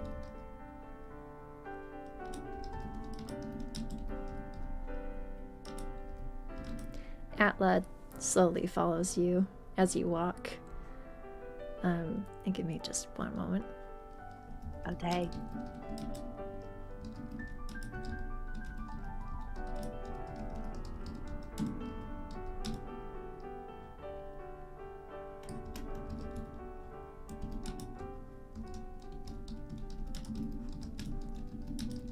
I'm like typing furiously.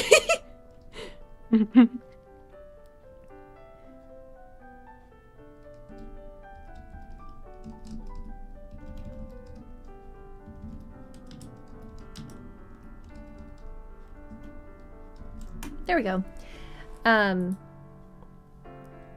So as you two walk through Kakariko Village, and you're looking for Impa, and I hope you saw my GM. I did. You go to the sort of city hall of Kakariko Village that you know. And the front door is slightly open. And as you approach, you can hear voices talking back and forth, and you recognize one of them to be Impa's, and she sounds a little peeved. Can we make out what she's saying, or are we not close enough? You're not close enough. And if you were to want to eavesdrop, I would have to make you roll a stealth. I would love to roll stealth to eavesdrop. Go ahead and roll it. Doink, doink, doink, doink. Oh my god! A 4. The Impa curse. Oh my gosh. Okay. Well, then Kairi in Kairi fashion. Let me... You know what? Oh. Roll with advantage because you have Atla there helping you. Yay.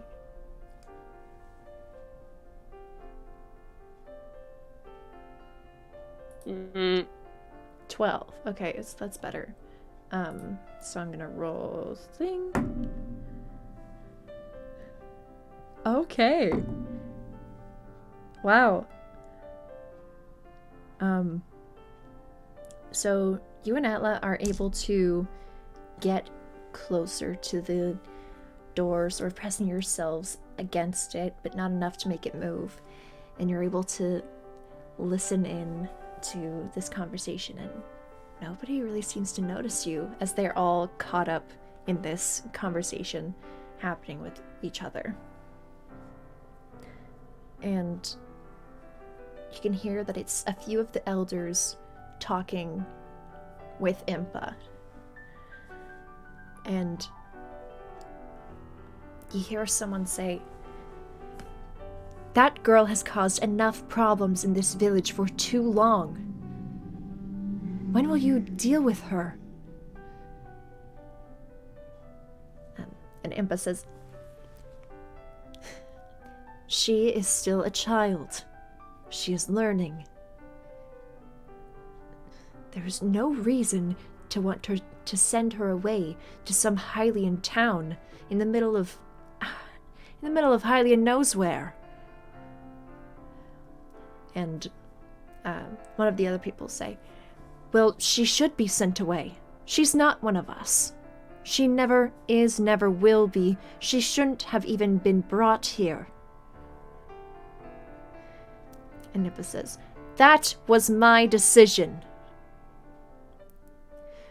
She is under my care, my supervision, and last time I checked, I was the one in charge of this village."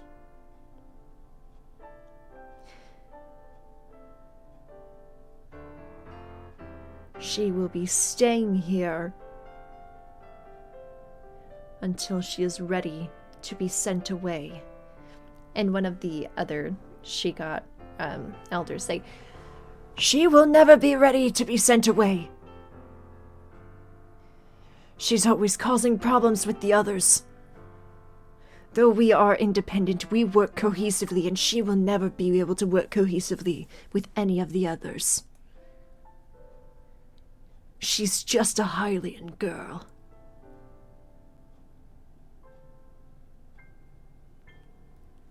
And they just keep arguing back and forth about you until Impa finally raises her voice and says, "Enough!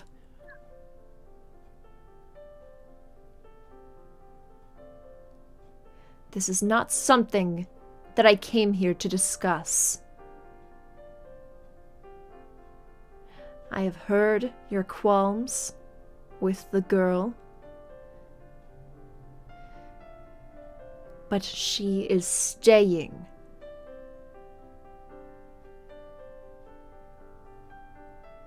That is the end of this discussion. Now, if we could get on to more pressing matters. I need to find someone who is clearly not any of you, who I can trust to run things here from now on, as I will be taking root in the castle."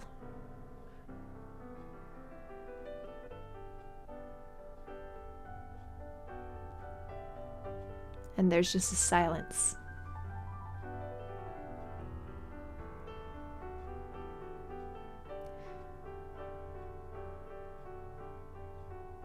If any of you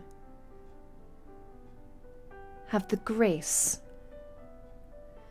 to look over your own actions and your own opinions on certain people, then perhaps I could decide that it would be one of you. But so far, as of right now, I will need to look elsewhere.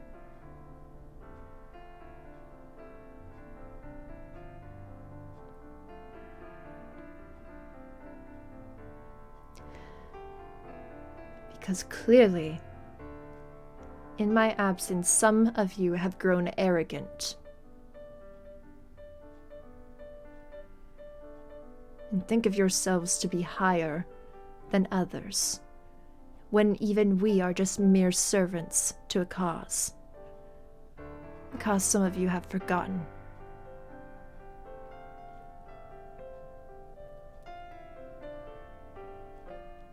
And if I cannot find anyone who is able to run things here without me, then I will just have to continue running things remotely.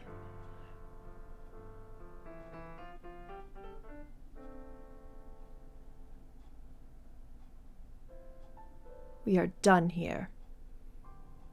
And you can hear Impa walking towards the doors.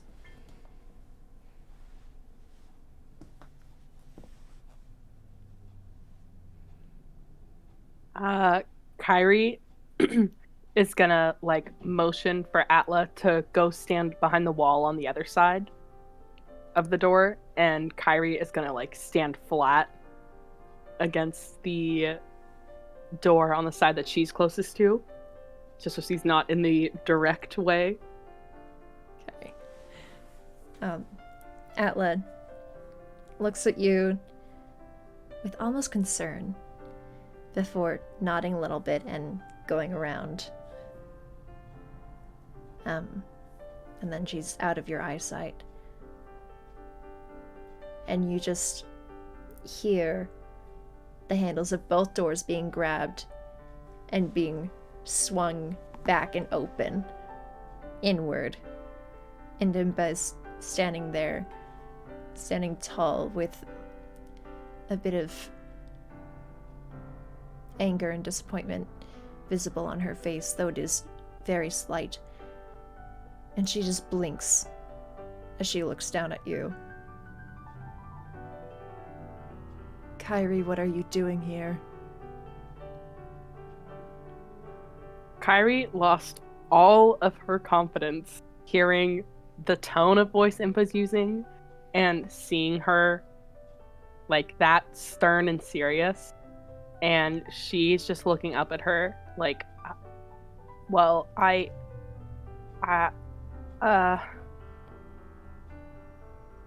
and she's just like stammering. You can hear from behind Impa, the other elder Chica, from behind her inside the building. I'll turn and look in your guys' direction, and you are getting some of the hardest glares that you have seen. And Impa's just staring down at you before she reaches down, puts a hand on your shoulder, turns you around, and pushes you to start walking, guiding you along, and saying, "What did I say about staying home, Kairi?"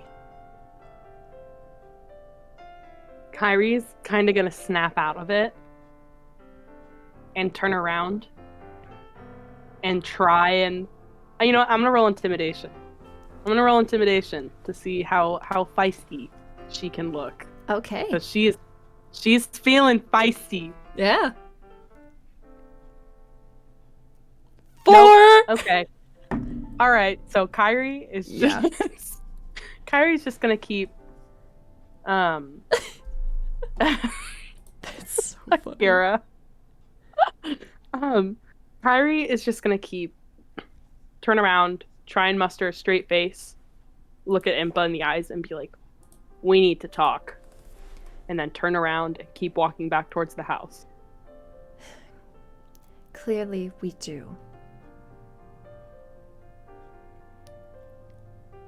And she just pushes you along wordlessly for the rest of the walk back, and as you're walking away from the City Hall building, you can just see Atla, who is still pressed against the side of the building, looking at you with really wide eyes.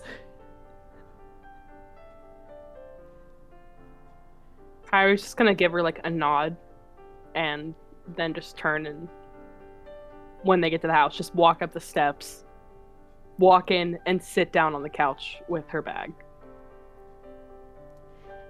And Impa walks in, shuts the door, locks it this time, and just stands in front of you with her arms crossed, looking down at you.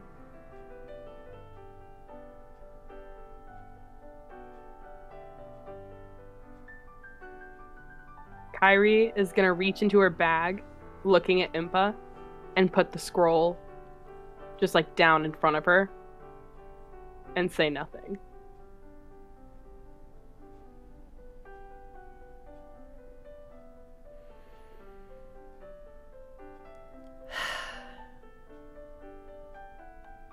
I thought you had grown out of looking through my things, Kairi. I thought you said you'd never lie to me.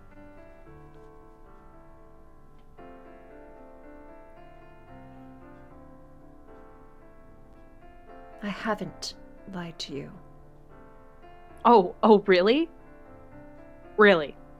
So you didn't just find me on the side of the road somewhere? No, I'm from the frickin' Farron Woods, alone. And on top of that, I'm not getting deported because of what happened today. Deported? Deported? Deployed. Deployed.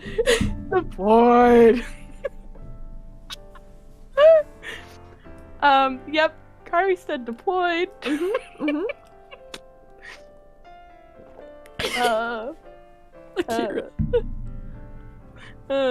Akira really said, damn, Kairi like me for real. That's great. That's great. Oh god. Okay, so Kairi said that.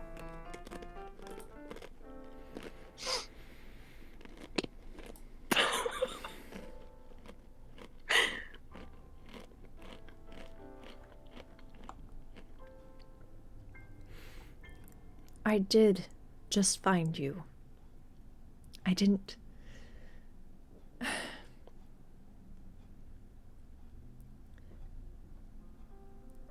didn't think that it was important for me to say exactly where I found you, because you were just in the middle of nowhere in that forest.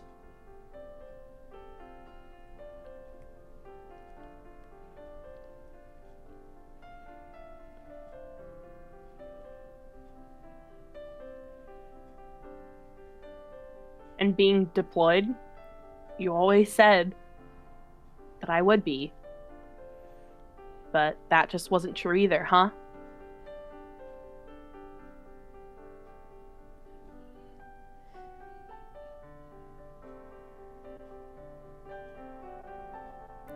I always thought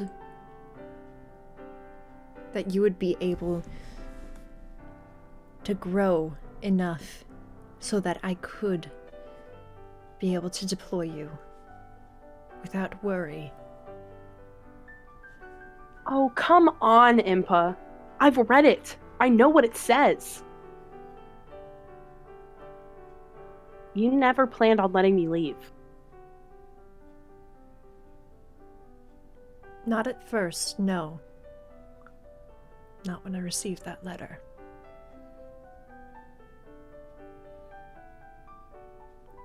But I assure you, as you grew, and as I saw the potential within you,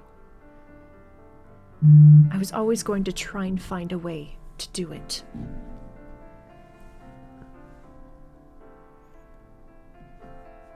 Kairi's just gonna grit her teeth and shake. She's just shaking her head. No, not with this. Don't lie to me anymore. You can say all you want, but no. And now you're leaving too. So you're just gonna leave me here, alone. That's not... Kairi. No, it is. It is true. You're gonna go back to who I assume sent you this and leave me here alone with no one. Tell me I'm wrong. There's a pause before she says, I was always planning to have you sent to where I was. Not according to this. You cannot assume to know everything from a single letter. Well, I can't assume to know anything anymore because of this single letter. There are things that are bigger than you know.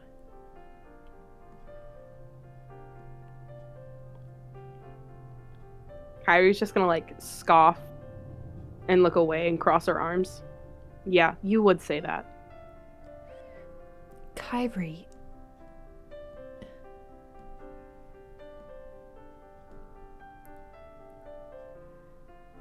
So what? I'm just no one from nowhere, and I'm gonna be no one from nowhere forever.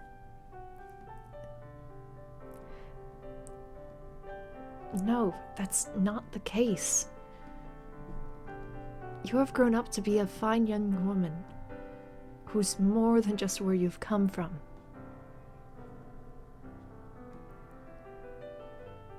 And you will continue to grow. But you are still young.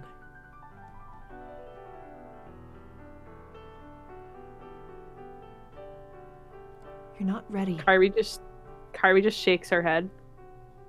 Yeah, well, not here. And she's gonna stand up and like walk to her room. As you walk, Impa watches you and just calls out to you, Kairi.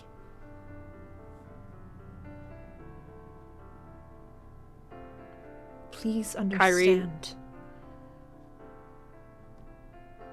Kairi's just like shaking her head as she starts grabbing stuff.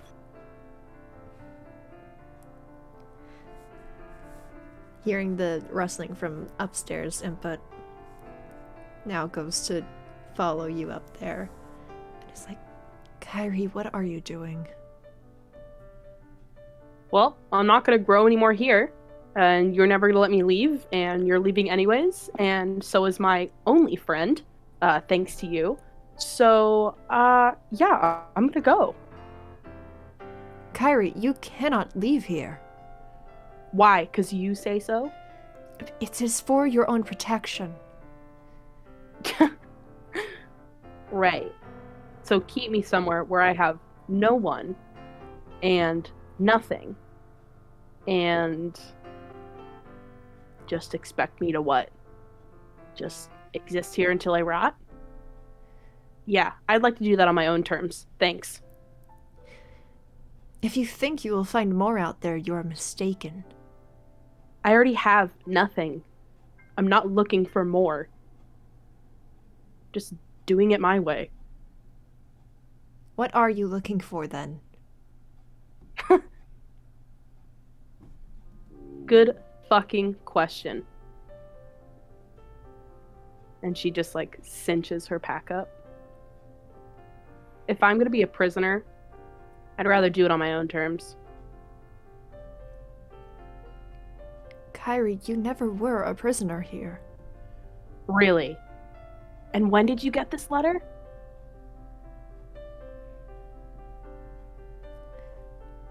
Shortly after I have sent word to...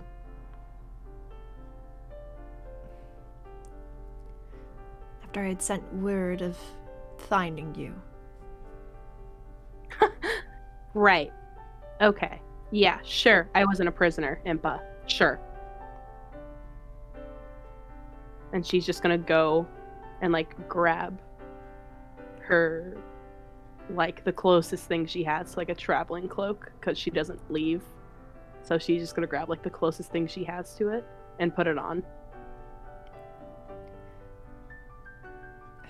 Kairi. And Impa reaches out to put a hand on your shoulder. I didn't just keep you here out of obligation.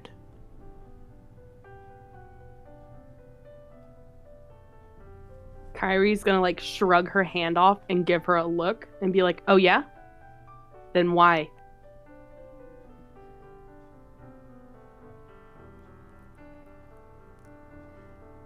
Because though I am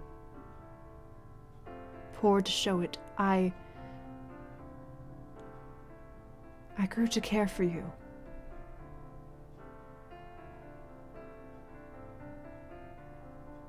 And as I have said before, I think of you as my own.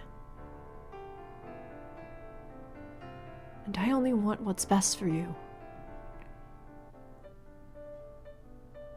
You think leaving me here alone is what's best for me?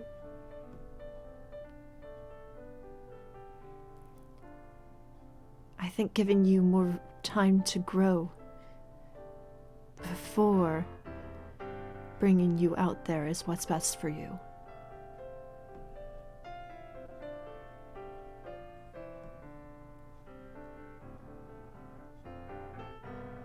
Kairi is gonna reach and grab her bag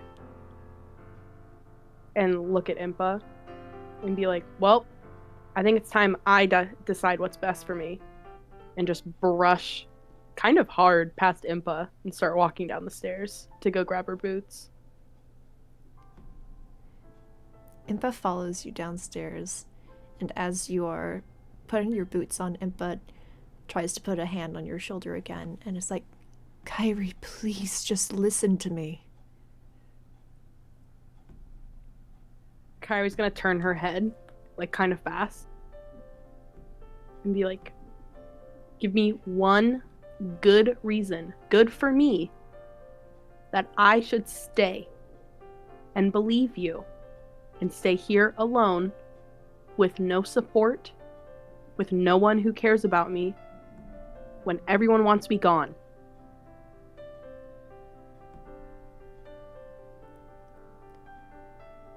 And Impa just looks at you for a long moment.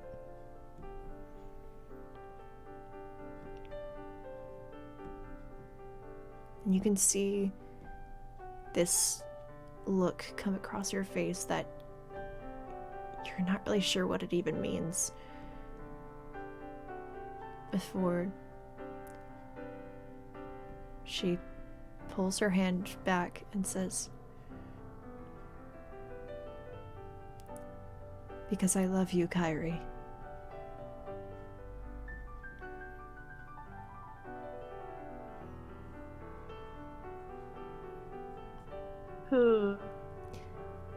Kairi's chin is gonna like tremble a little bit in like her lower lip, and her eyes well up, and she's just gonna look at Impa and be like, another one of your lies? Yeah. And get up and walk out the door, just leaving it open.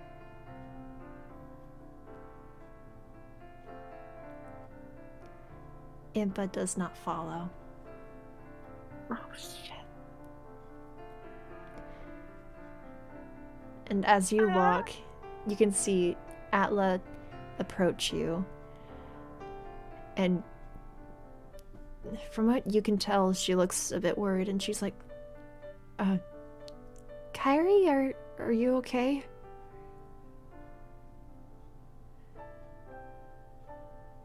Why do you have that bag all packed up?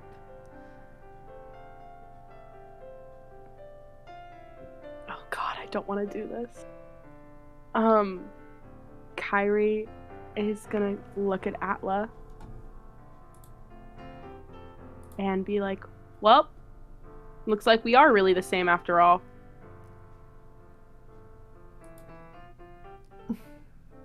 What do you mean by that? What happened? Neither of us have parents. You know what, Atla?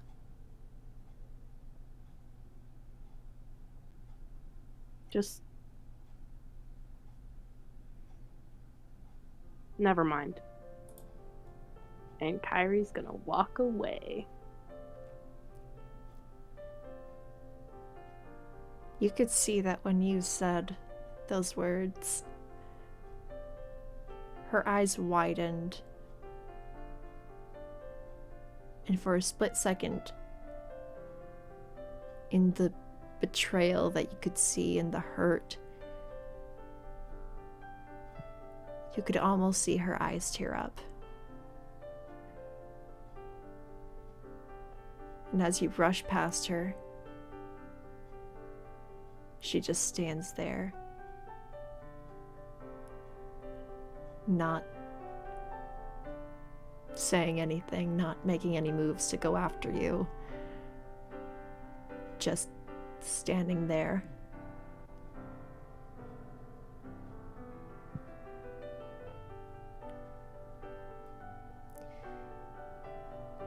But before you're just out of earshot, Atla turns around and he calls out to you. So you're breaking your promise so soon?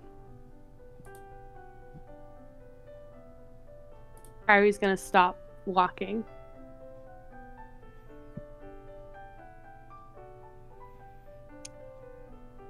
And without turning to look at her, she's gonna call out, I was shit at keeping those anyways.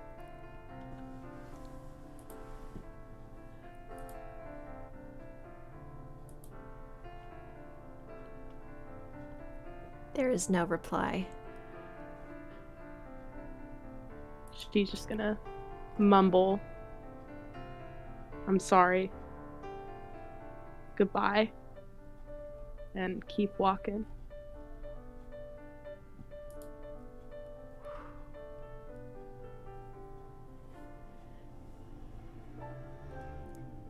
And you walk through the village towards its entrance that you've never crossed the threshold of. And there are a few other Sheikah on the streets at this time of night. And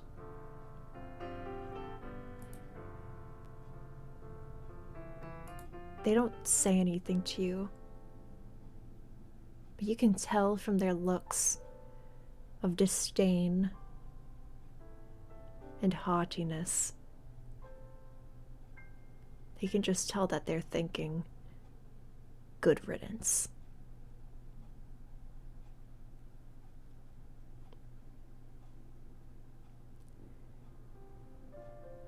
And you cross the threshold. And you keep walking and don't turn back. Going into the unknown. And this is where we're gonna take our break. Are you okay? Did I make you cry? I've been crying for so long. Let's go. Oh shit, I did not. Oh my god. Thanks Dan and Des for being here when all of this went down. Dan came in right when things started getting emotional, so this is great. Oh my god, I did not want to do that at all. It makes the one shot hurt so much more. And Kairi lost the kunai. Yeah. Oh my god. Thanks, I hate it. That's why I told you, prepare yourself. Oh my god. Dan, and anybody who's watching this later, if you don't know, in mine and Sombra's one shot, we each had a close friend basically die right in front of us. And mine was Atla. And I'm assuming we didn't see each other until, like, the one shot. And the kunai that I had was hers. And I lost it trying to protect the party. So, yeah! And that probably took place, what, like 6-ish years after? This is what, like, yeah, this is like 6 years before the campaign? Ish? 6 or 7, yeah. Yeah. I'm gonna go wipe my tears and use the restroom. Alright. I'll be right back. You get all your business taken care of. Drink some water. Get a cup of water to replenish the tears. Yeah. Because, remember, this is just the break. Halfway point. I know.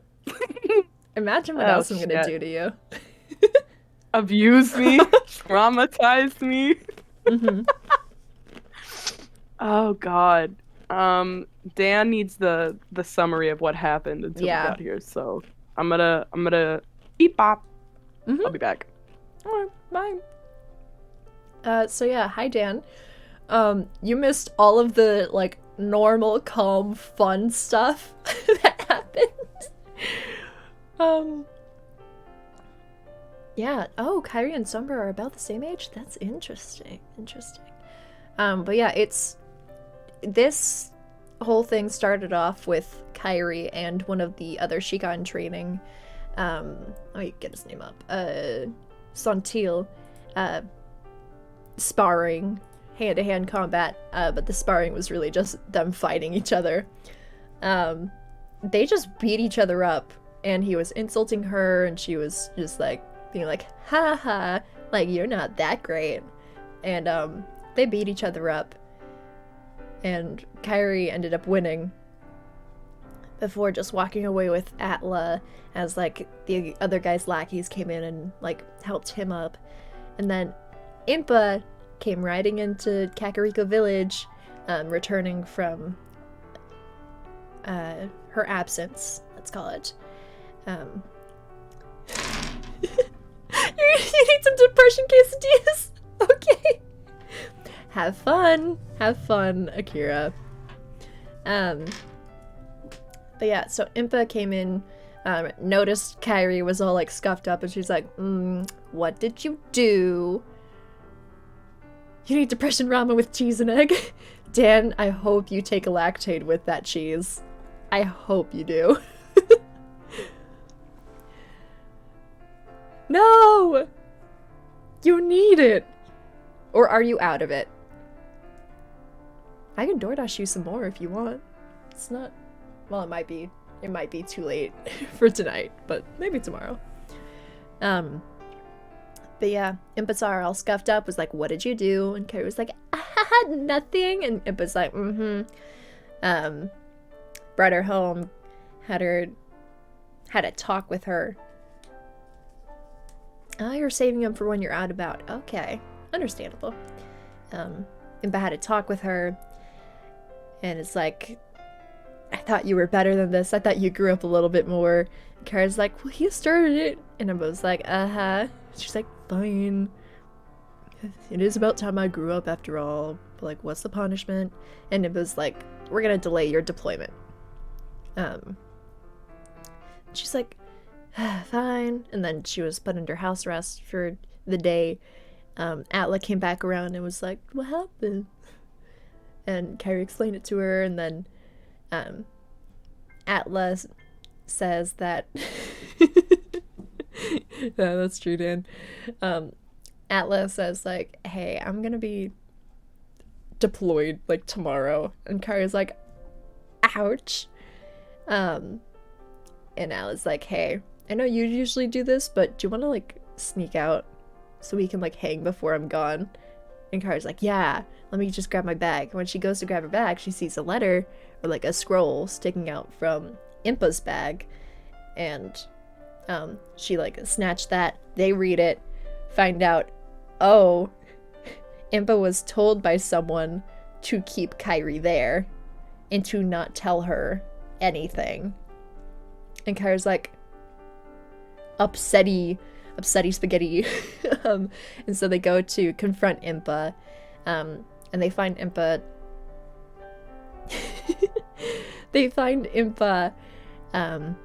arguing with some of the Elder Sheikah about Kairi and about how she's needing to like have someone to run things there because she's gonna be staying where she was deployed, which, as we know now, is just being at Hyrule Castle. And then Impa eventually leaves, and Kairi gets caught there. She's like, huh. And I think that's about where you came in, Dan. Woof. Ah, you're back. Mm-hmm. Yeah. So Dan, you got all the fun stuff that occurred. Mm-hmm. Oh God. I do love me some drama. Mm-hmm. It's very yummy. Ugh. So, how are you feeling after all that? That's Well, I'm a whore for lore, so I'm excited to see what's coming next. But woof. I knew it was coming, and I knew it had to be bad. Mm-hmm. And I knew that going in. I just when you fed me that tidbit of Atla doesn't have parents, I was like, ugh. Yep. Atla's parents were missing in action. Yep. Yeah. Yep. I'm excited to get more tea, though. Yeah. More lore tea. But not about how I'm gonna get it. So, you know. Yep. Slay. Alright, Oh, so let me just clear. Oh yeah, this is perfect for this next thing. Oh, nar. I gotta fit Kairi's mood somehow. Sure.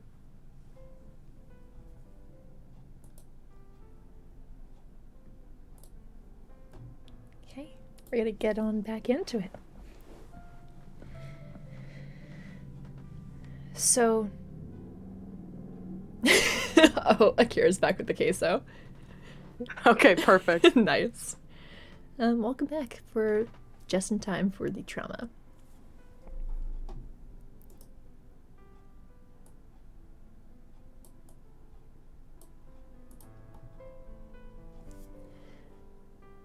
So Kairi walks and walks down this long, dry path in the growing darkness.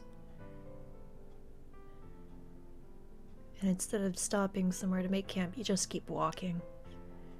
You just want to be as far away from that place as you can. You trudge up the path, up a winding road near the cliffs.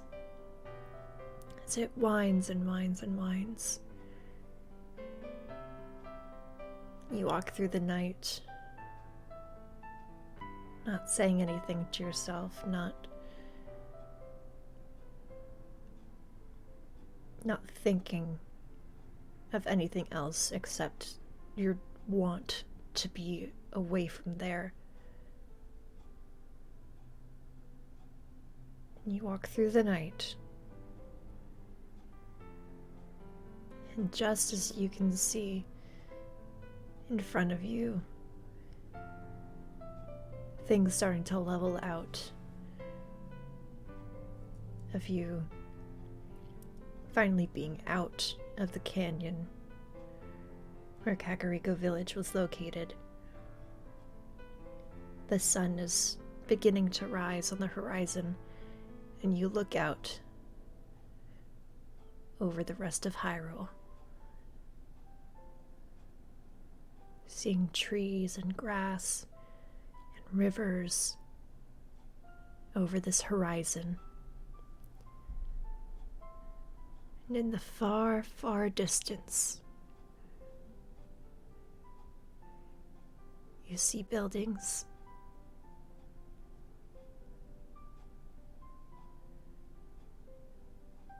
And the world just looks so much bigger to you than you had ever thought that it was.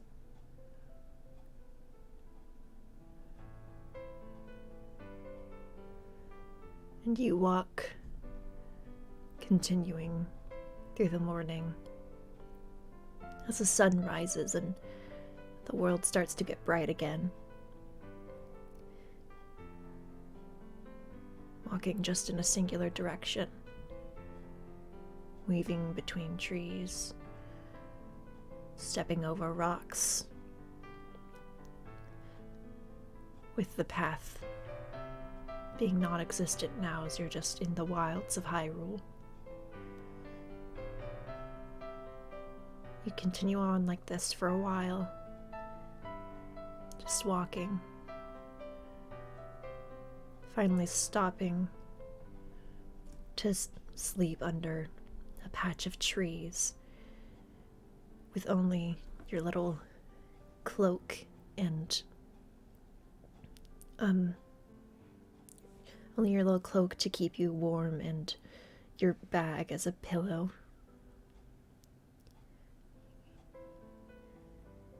And when you wake up, you eat whatever rations you had managed to grab before you just continue walking again. And this cycle of just endless walking and sleeping and eating and finding fruit or berries or something to eat when your rations run out, drinking from rivers when you come across them. It just continues on, all alone, not coming across a single soul.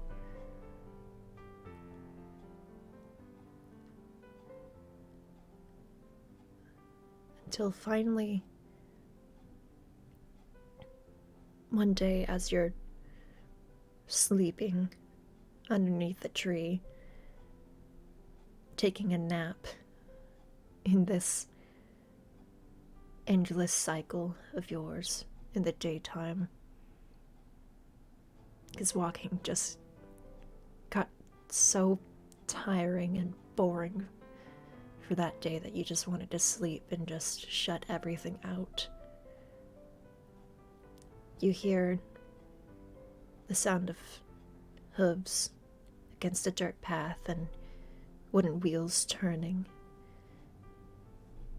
And you hear a, "Whoa there!"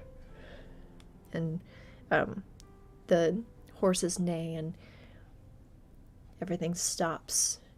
And you hear a voice call out, "Are you all right there, miss?"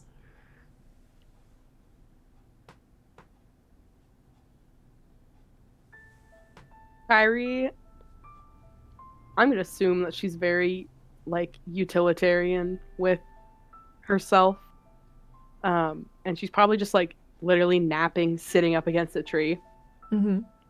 So she's just gonna open her eyes and look up at the person and just kind of shrug and be like, I mean, yeah, just, I was taking a nap. Well, sorry to bother you there, miss. Are you traveling somewhere? Kairi's gonna shrug again. Kinda. Well, do you want a lift? Well, probably a bit farther than you're going. Where are you headed? I'm heading over to the next town. About a day's or so cart from here. It's, Let me get out the map. I'm also just gonna assume that Kairi is going to the Faron Woods. Is that a correct assumption? Yep. Or is she just like, okay, cool.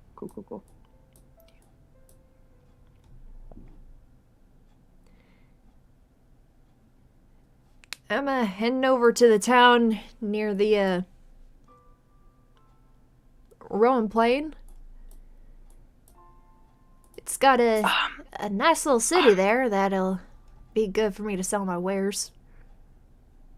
Hey DM. Mm-hmm. Is that into the direction that Kairi needs to go? It's on the way. Okay, swag. Kairi is gonna look up at where the sun's at, so she knows roughly her direction. Mm-hmm. And I'd assume that she's, like, familiar with the layout of Hyrule. She's seen maps. Just from, like... Yeah. Yeah, so she kind of knows where he's going. Mm-hmm. And she just shrugs and stands up. I mean... if you're offering, I'm not going to say no to a ride. Then hop on aboard. Kairi's gonna climb up and then keep her bag, like, at her feet, close to her. And once he sees that you're all settled in, he sort of makes this clicking sound with his mouth before the horses start moving again.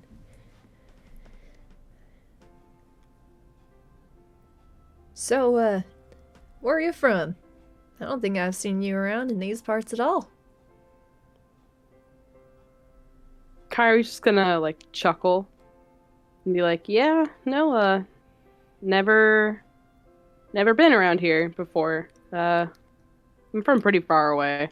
It's a small village. You probably haven't heard of it. Probably.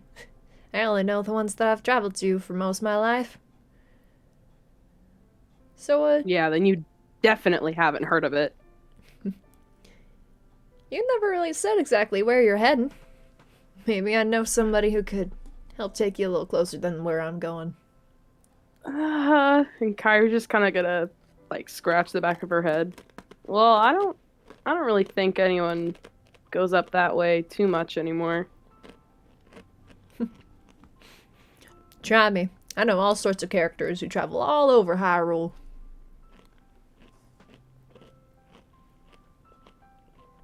Kairi's just gonna, like, she looks down and thinks about it and then just, like, shrugs a little bit, thinking, like, what does she have to lose? And she looks at him and goes, well, I'm going up to the Farronwoods. He gives a very long whistle. And he's like, it's quite a ways out there. I don't think I've headed that far down to Hyrule. But I think I know somebody who has. I'll try to get in contact with them to see if they could help you out there, miss. Kairi's just gonna, like, raise her eyebrows. They'd be like, you know, I've been told I can be brash and maybe a little rude, so if this comes off that way, don't take it personally. But why would you help me? The man chuckles and he's like, why wouldn't I help you? I mean, it's not like you've tried to rob me. Kairi's gonna nod. Yeah, no. Yeah, that's fair. There are a lot of mighty Damn. fine folk here in Hyrule. And it's usually safe enough to assume that finding one on the side of the road and helping them out, well, it's of no cost to me. Well, I don't know what kind of wares you have here, but you know, you should probably keep your guard up a little more, or have someone to do that for you. Oh, I don't have the kind of rupees to hire an armed guard or anything. Besides, all I carry is milk on here. It's not like anyone wants to steal milk from somebody. Kairi's gonna laugh a little bit and be like, yeah, alright, you got me there.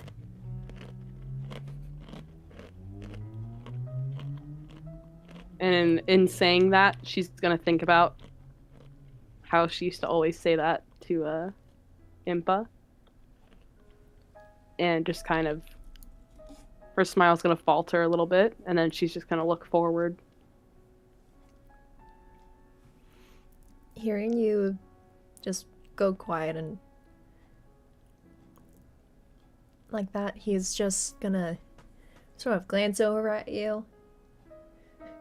Very obviously, like, trying to figure out what's wrong here before leaning over a bit and going, you know, miss,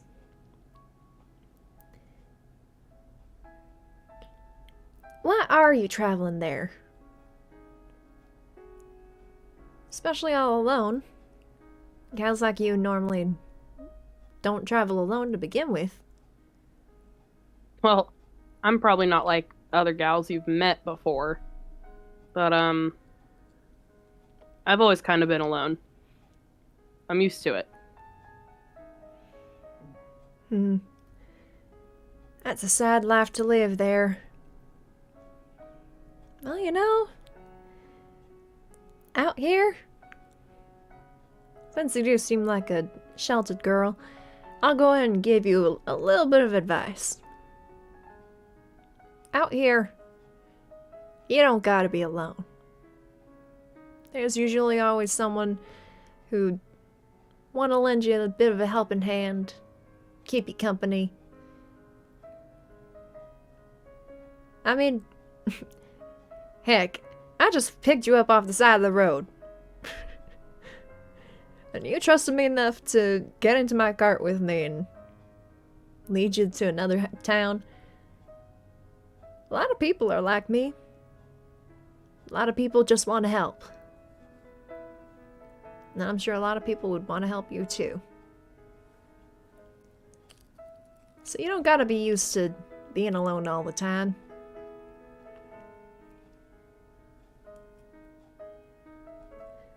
Kairi's just gonna shrug. Sometimes it's just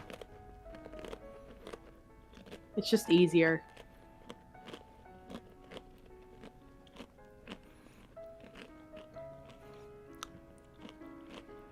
Because then the only one who can hurt you is yourself. You know?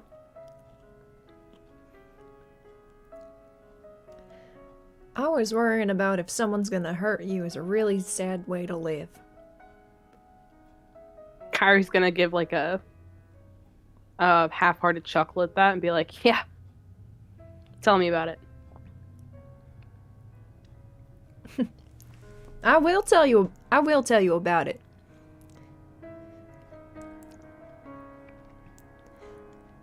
Always having to have these fears that someone's gonna do something.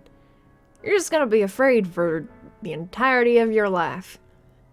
I mean, when I started carting things around for my farm, I was deathly afraid of getting robbed. But eventually, I thought, you know what? Hey, why don't I just enjoy my journey instead? Why don't I just not be afraid of what might happen? Because if you start thinking like that, you'll always be afraid of what might happen, even when stuff doesn't happen. Then I know I'm probably talking in circles a lot. But if you just learn to live life, then you'll be able to live a much happier life than you ever really could have thought. I mean, hey, I just cart things around and I have the time of my life just looking around at the scenery.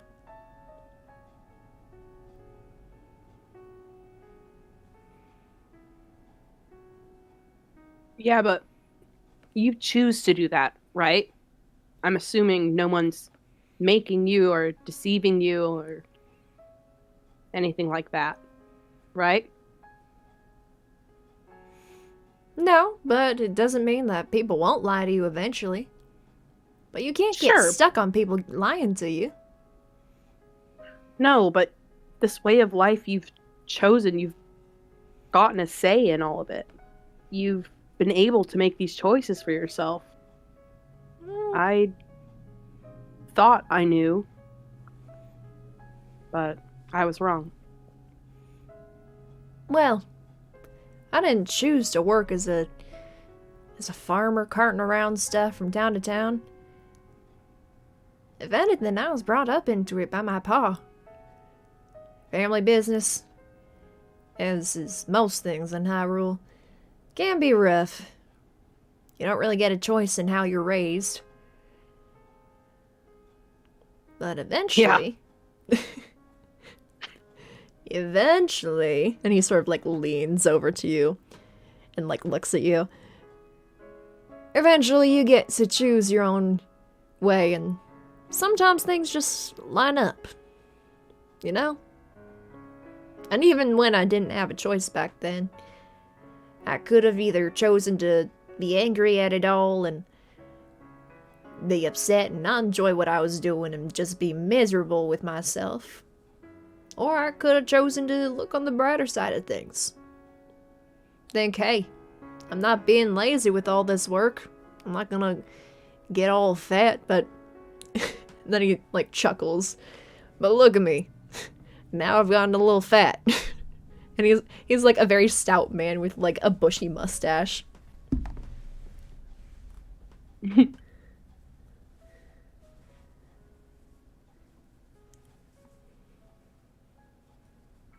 Sorry, I was taking a bite of chicken. No worries. Resume. Kairi is just gonna laugh a little at what he said. Yeah, alright. I can see some truth in that. And just seeing, like, you smile and laugh with that, after seeing how solemn you were just a few moments ago, like, he has, like, this big toothy grin. And he's like, that's the spirit. You don't always gotta be moping around.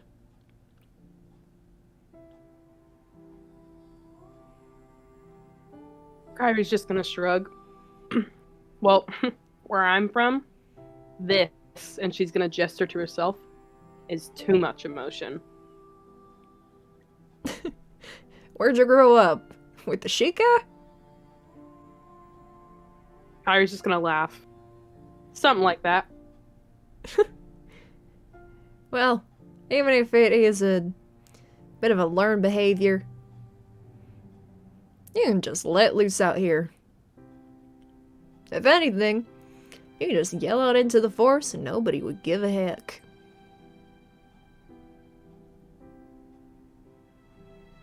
Kairi's gonna chuckle. And then, like, actually look around at the scenery. And be like, you know, it is pretty nice out here. See? I told you.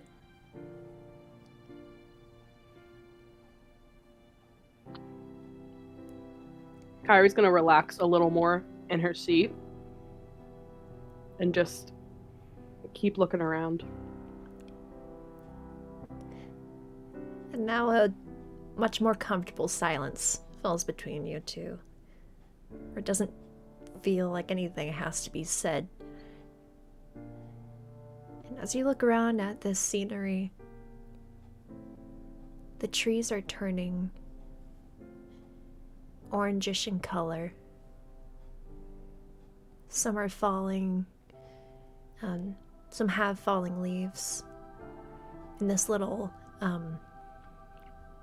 sort of tunnel of trees that you guys are going through, with a light breeze rustling past, and they're just falling softly, slowly, swirling around in the air.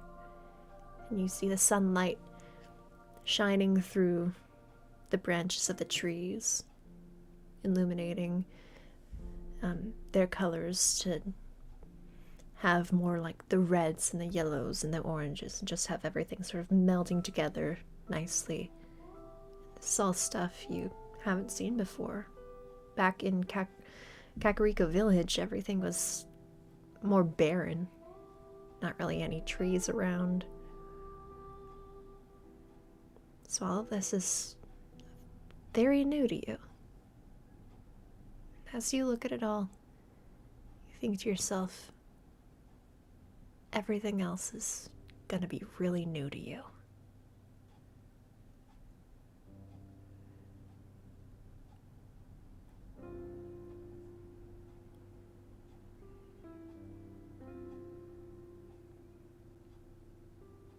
The storytelling. You ride with this man for the rest of the day until nightfall, where you both camp out. He makes a fire for you both. Passes you some dried meat, tells you stories of his travels, and you listen intently. You sleep throughout the night, and he drives you the rest of the way to this new town, where he drops you off at a tavern, tells you to wait there for a bit while he goes and drops off his things and goes to talk to whoever it was that he thought of to perhaps take you the rest of the way to the Faron Woods. And this begins a sort of new cycle for you. Hitching rides from person to person, all of them very well-wishing towards you in your journey, never prying too much as to why you're going there, but helping you along with a smile, being as hospitable as anyone ever has been with you. And eventually, the last person of this train of well-wishing people brings you to the edge of the Faron Woods. And they drop you off, and it's this woman driving her cart who's on her way to... let me find it.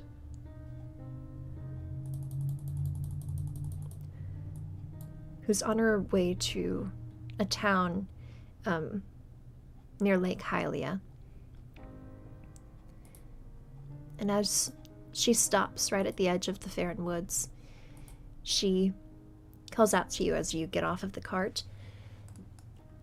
Dear, this is where the Faron Woods begin, and where whatever it is you're searching for is.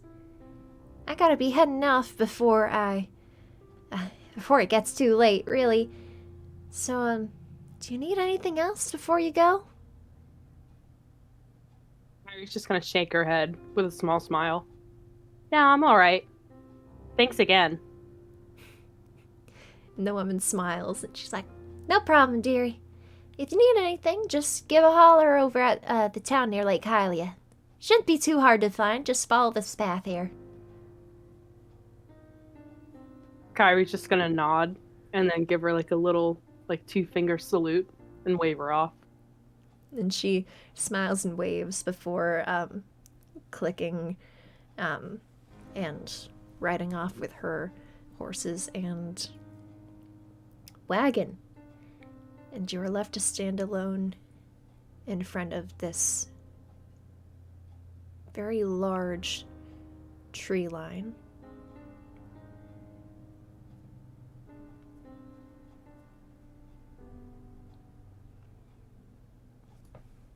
Kairi is gonna take a deep breath to center herself and talk a little bit out loud to herself as she says, all right, what are you gonna show me, Woods? And then she's gonna look around at all the trees and then start walking in. Okay.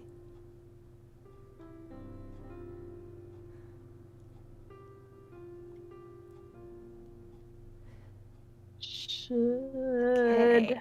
Yeah, I'm like trying to think of what I'm supposed to make you roll. There's a couple things that could happen.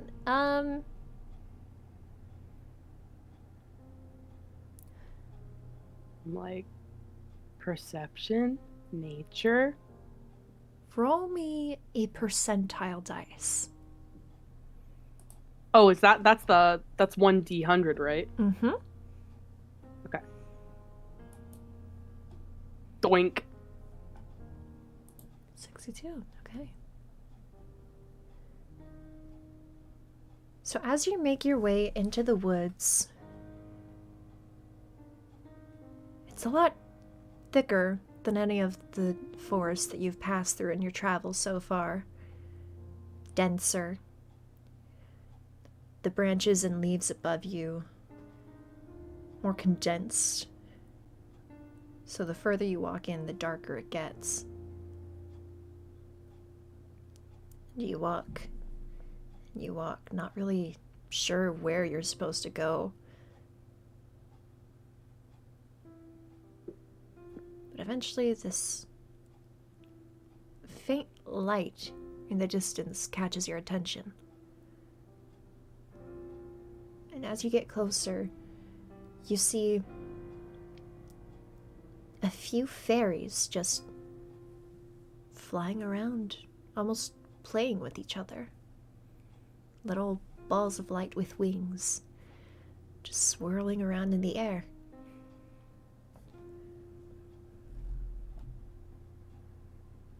Kairi is gonna, her eyes are gonna widen a little bit. And then she's gonna, not like attempting to hide, but just like attempting to keep her distance. Just stay a little ways away from them to not disturb them. And just kind of walk, not like around them, but just kind of still moving, but not disturbing them. And she is fascinated. Okay. Roll me stealth. Okay.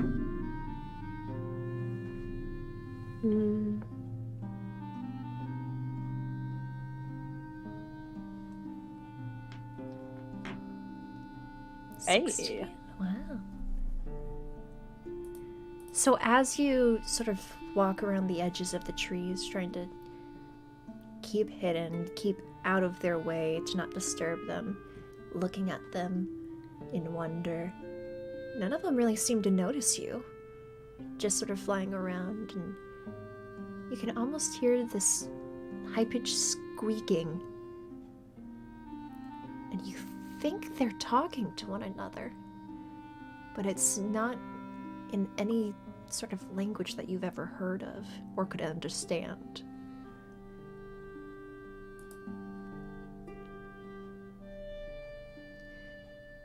I think Kairi is gonna move to like sit down, and then she's gonna pull her like note/sketchbook out of her bag and just kind of like take notes and maybe draw a few small like images of what she's seeing. And the images that you're able to get down in your little sketches is this almost formation of these three fairies. One sort of high up in the air, one a little lower and to the left, and then one much lower than either of them.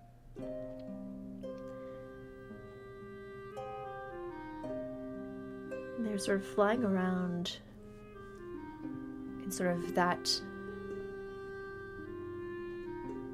formation of sorts before the lowest one shoots up into the air and the other two just start following, and they just fly around in this little clearing, almost chasing after each other like they were playing some sort of game.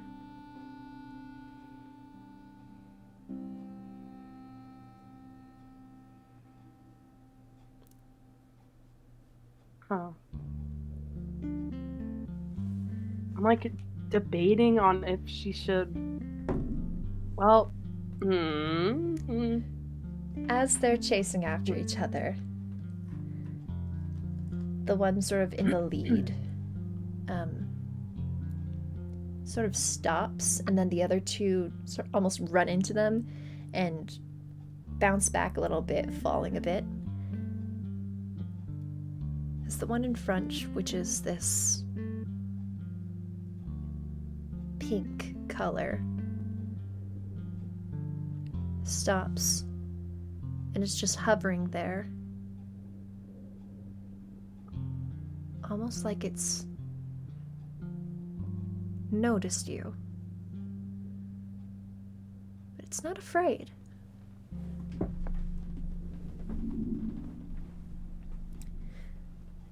And the other two that had fallen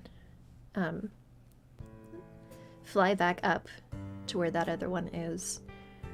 There's a blue one and a purplish one. And you can hear this, again, this squeaking almost, coming from the other two towards the pink one that stopped in the air before the pink one sort of nudges both of them. And then all three are just looking at you.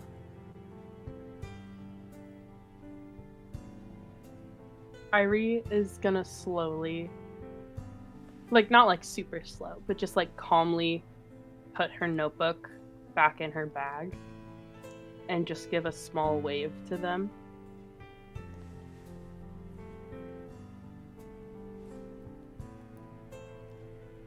All three of them sort of huddle together for a moment before separating and all three of them flying slowly towards you. And they sort of encircle you, flying around you for a few moments before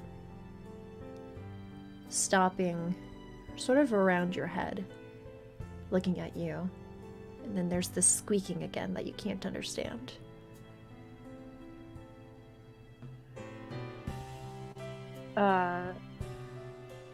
Kairi's gonna be still like calmly, like when she moves, just calm and controlled, and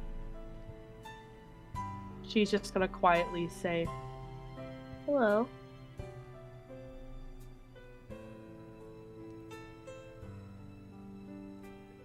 You see the one right in front of you, which is the pink one. Even though you can't really make out any specific features other than just this light, it almost looks like they tilt their head at you for a moment before mimicking the sounds you make, but in their little squeak. So just imagine like squeak squeak, like hello, but in like squeaks that I cannot do with my voice.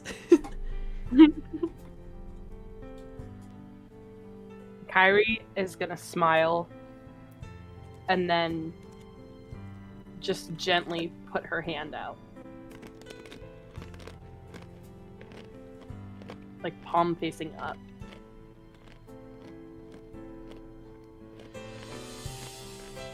That fairy slowly flies closer to you. And you can almost feel the lightest touches on your hand as the fairy stands there. And their wings stop flapping and sort of lower a bit. And the glow around their body dims just enough for you to be able to make out this teeny, tiny little person of a fairy.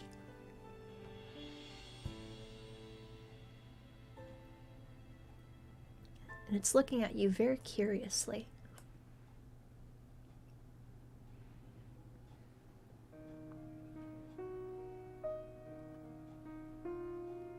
Kairi is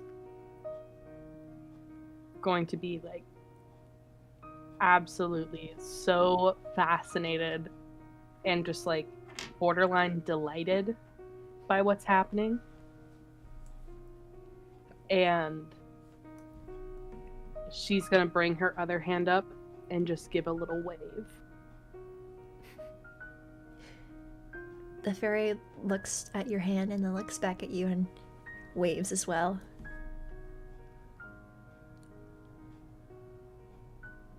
Kairi's gonna smile really big, and with that other free hand, she's gonna reach into her bag and open her notebook to the page where she was like drawing their outlines and like writing about them, and then just leave it open on the ground for them to see. The other two fairies that are still sort of flying around fly down to your sketchbook and see your drawings of them, and they sort of stand on the page, and their wings lower and the glow fades just enough for you to see their bodies as well, as they're like looking it over, really amazed and intrigued. But the one in your hand still just looking at you, with their head tilted a bit to the side.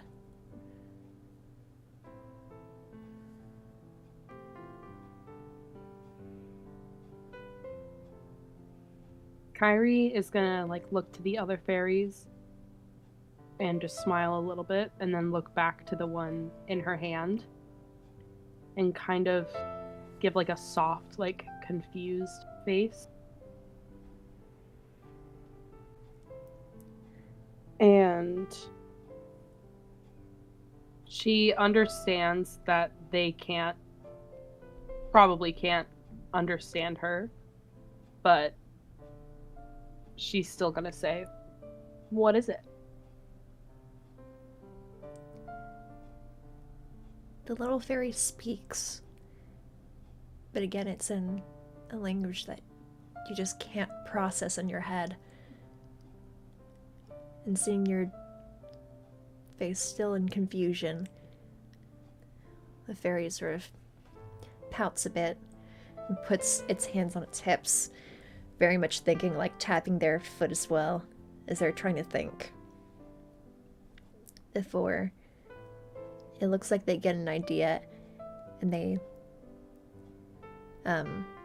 look back at you and wave their hands before gesturing at you and then gesturing all around them.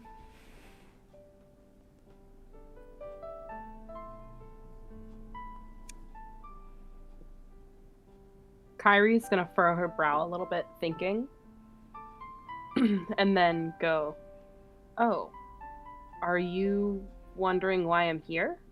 And it like nods its head vigorously. And at this, Kairi's gonna kind of give a sigh of relief, and then look back at the fairy and go, "Well, I am from here, I guess. So, and I've never really been here since I was small. And I guess I just wanted to look for answers and to see where I came from."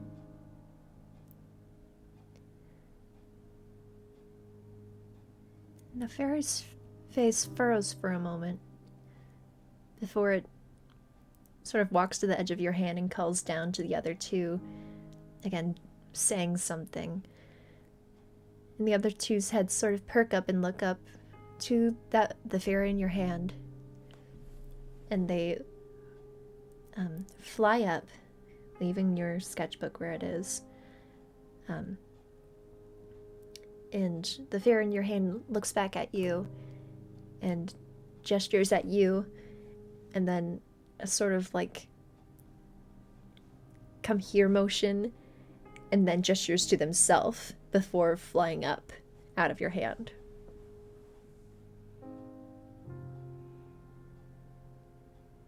Kairi is gonna look at that fairy and call out, "Do you want me to follow you?" It flies up and down as a way to like nod.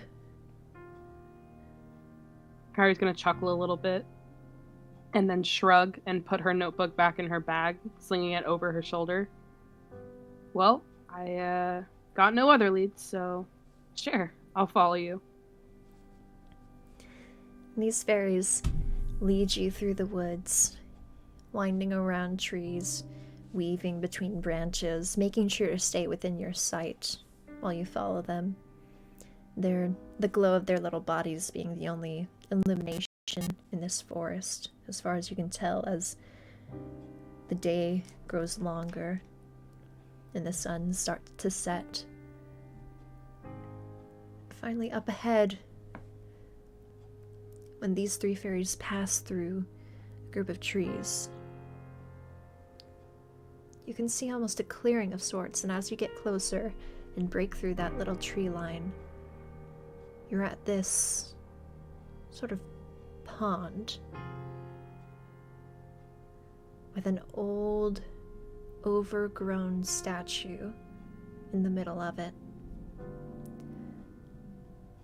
of a tall woman with long pointy ears, long hair, and a long flowing dress. And the statue is cracked and grown over with vines and leaves and dirt and moss, looking very, very old. And there are a few more fairies around in this area, but it doesn't seem to be a fairy fountain, so you're not sure why fairies would even gather in a place such as this.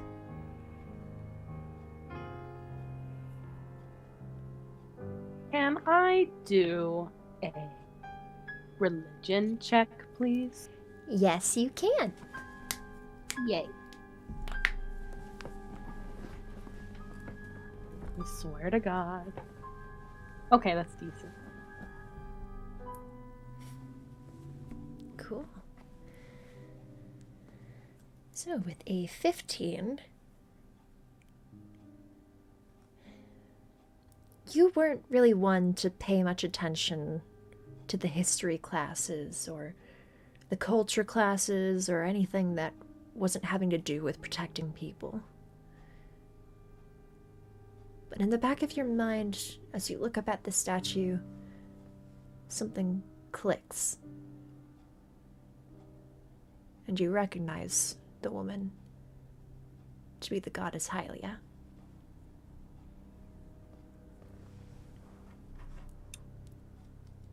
Yeah.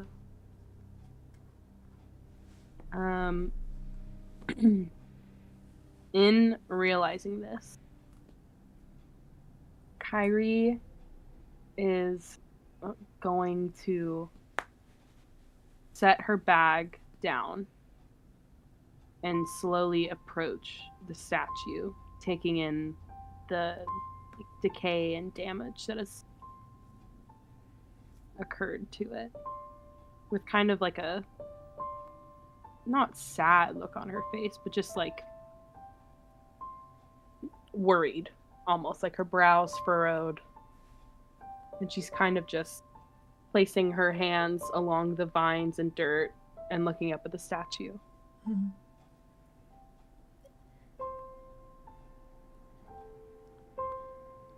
And this is after you've like waded through the pond to get to the center where she is. Mm-hmm.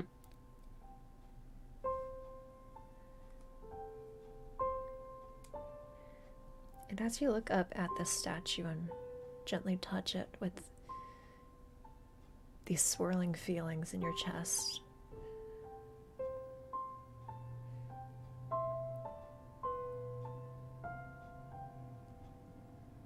somehow this place is familiar to you.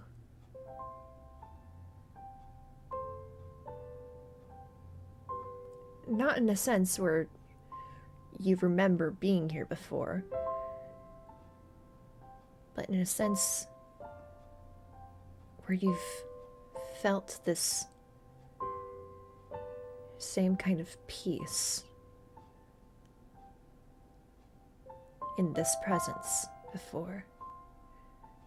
And it's strange to you. There was a statue of Hylia back in Kakariko Village. It was different than this, but it was still her. But being in its presence had never made you feel like this. But somehow here, in this place, it's different. You feel a sense of calm, of ease, as if the worry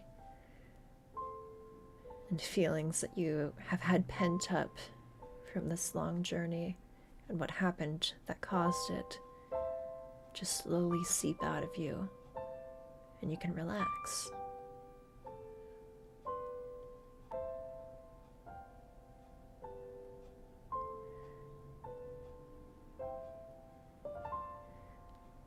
Kairi's gonna look up at the pink fairy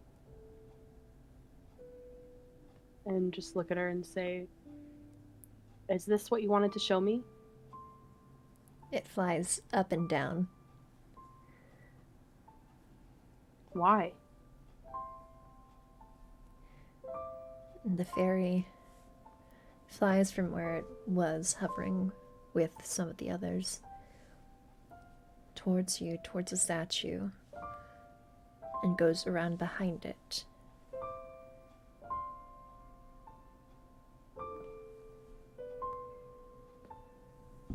Kairi is gonna wade over to that side of it. As you do, and you look to where the fairy is,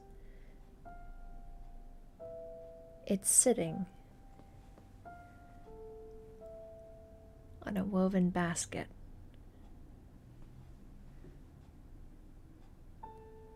That's just sitting there at the base behind the statue. It's old, having some growth on it, not nearly as much as the statue, but about a decade or two's worth of growth. And the fairy is just sitting on the edge of this basket.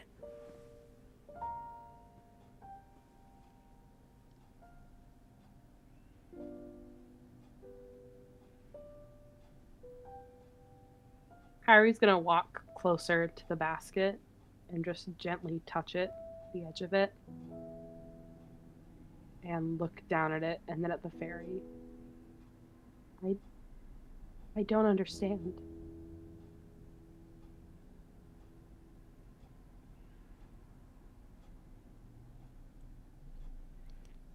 The fairy flies up a little to be more at your eye level.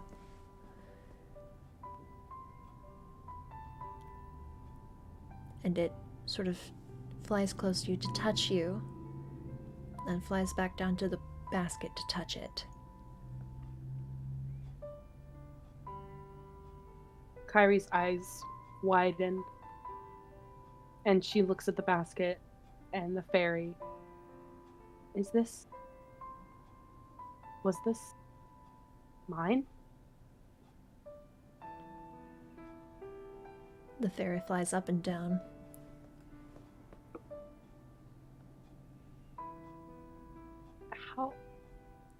How do you... Have we met before? How do you know this? And the fairy lands inside the basket, standing there on its little feet, having its wings fall and its glow recede a bit so that you can see it.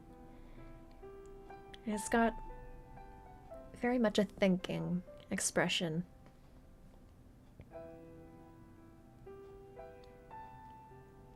Before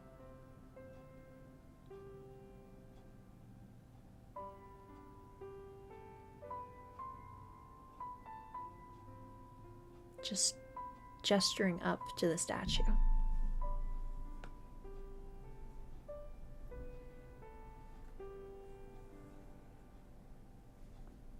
Kairi's gonna look up at the statue.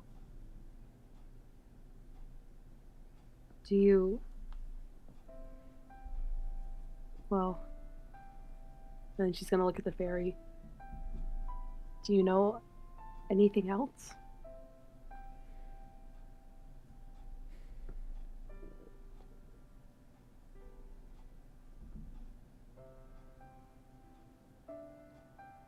The fairy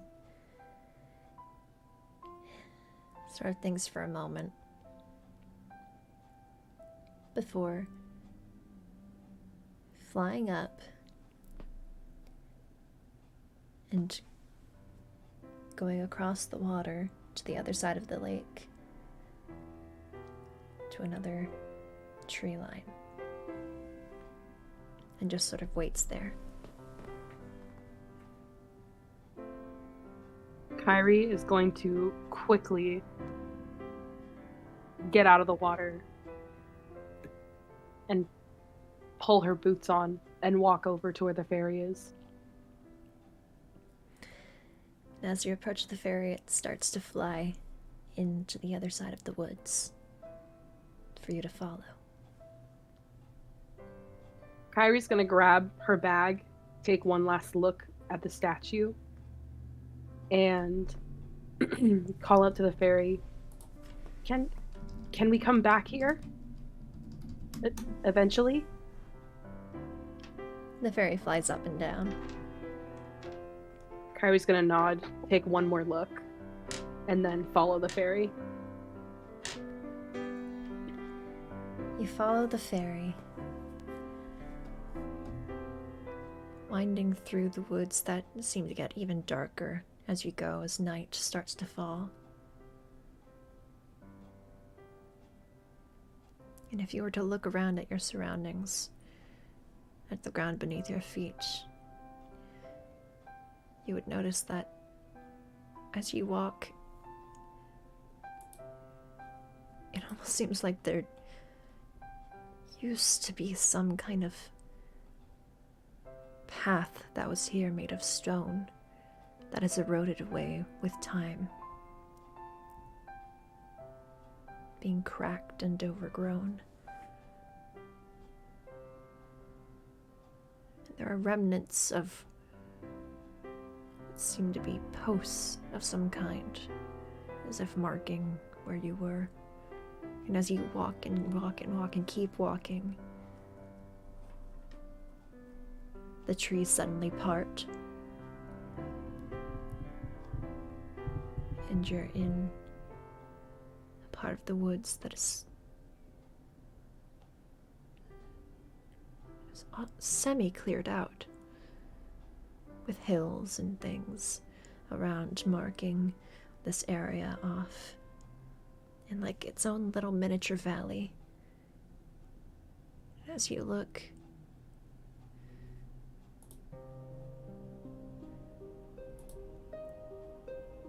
you can almost make out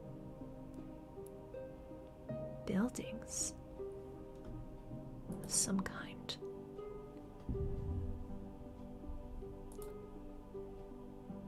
But these buildings aren't standing tall, as if they were just abandoned and just left here.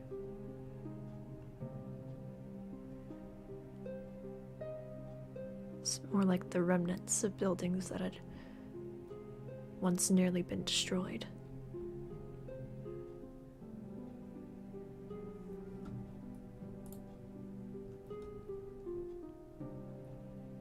Kairi is gonna be definitely like touching stones and different things she can reach as she walks around, just taking everything in.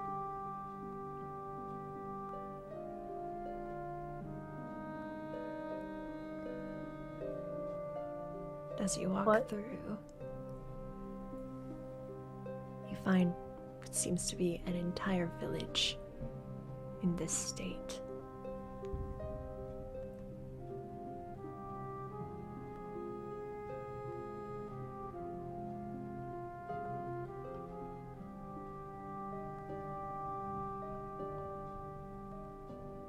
Kairi's gonna stop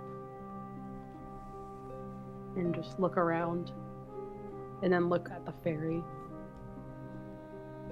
Why are we here?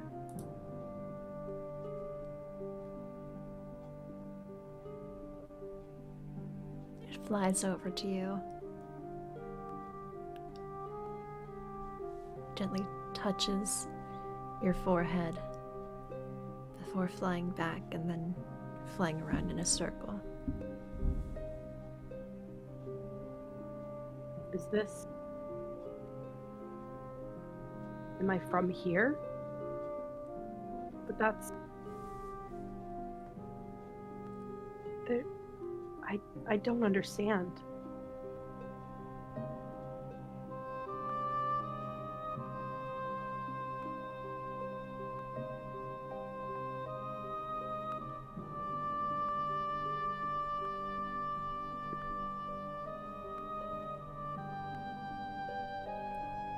Kairi is just like very overtaken with a lot of emotions. She's feeling very confused and feeling like a deeper, almost like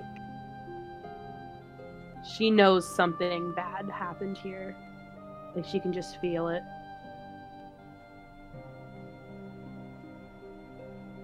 And she feels herself almost tear up.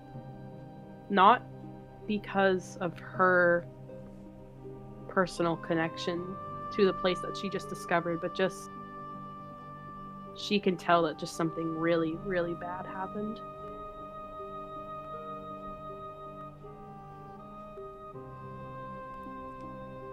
The fairy slowly flies back over to you and just sits on your shoulder, giving it the tiniest of pats with their little hand.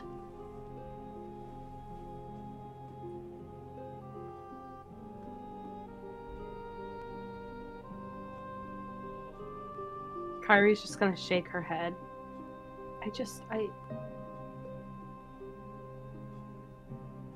This place, it looks too old, too far gone. I don't understand how I came from here.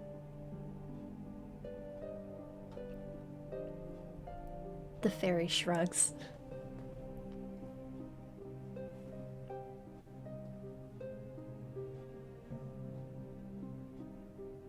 Kairi's gonna sigh and look at the fairy. Do you know what happened? It shakes its head. Kairi's just gonna nod and look around. Yeah, I assumed as much. Well, do you know anyone who does? The fairy just points to the sky.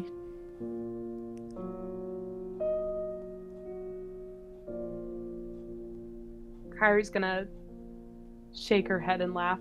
No, Wait. What do you... And she's kind of like piecing it together.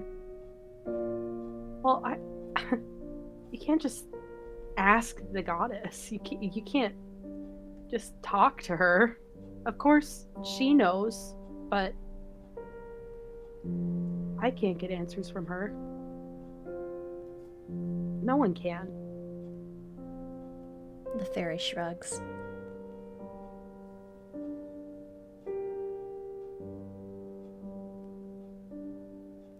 Kairi's gonna look up at the sky for another moment, and then the fairy.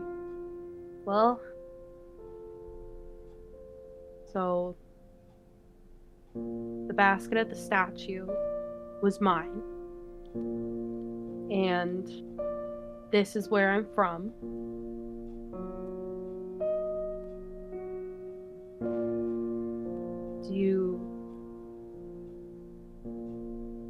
Do you know which one is mine? And she kind of just gestures to the buildings around.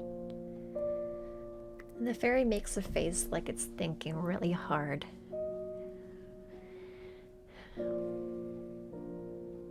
Before flying up off of your shoulder, just slowly flying around the village as if it's looking at each building, trying to figure out, trying to remember if they know. The where they finally stop at one.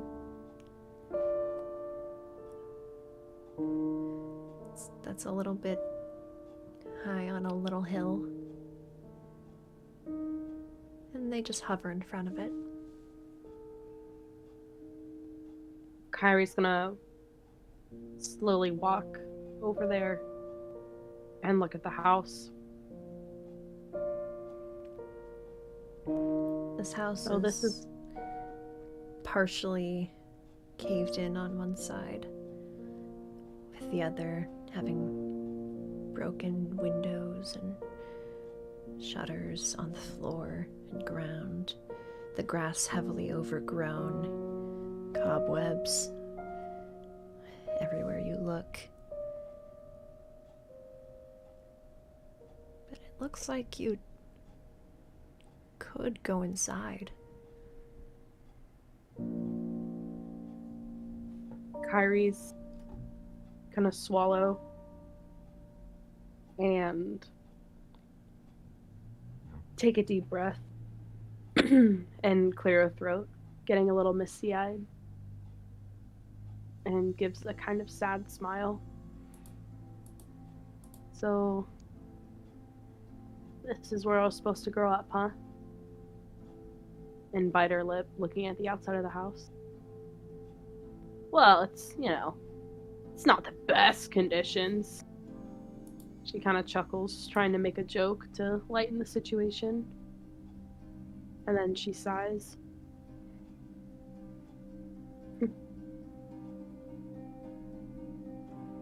Well. And she's gonna touch what's left of the door frame and just kind of look up at it. This would have been my front door. And she's gonna walk in and kind of like duck around fallen beams and different debris and just make her way around as best she can, looking at everything and touching different parts of the house. I need you to roll investigation for me. Okay.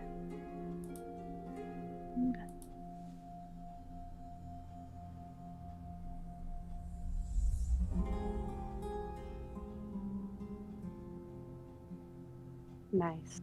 7. Okay. Very, very epic. You don't see too much here. A lot of rubble and dust.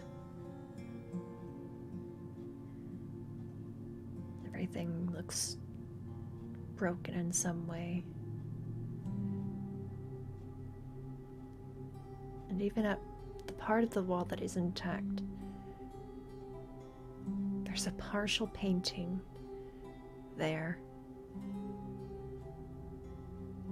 with 2 people in it, but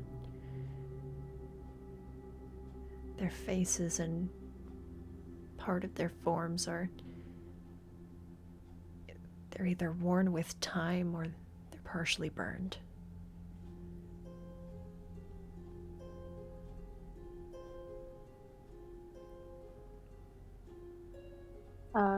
Kairi's eyes are gonna well up. And she's gonna go, ah. Well, that's what happened. Noticing the burn mark. And she's gonna put her hand down and just kind of give another look around before just sitting down and pulling her knees to her chest and looking down.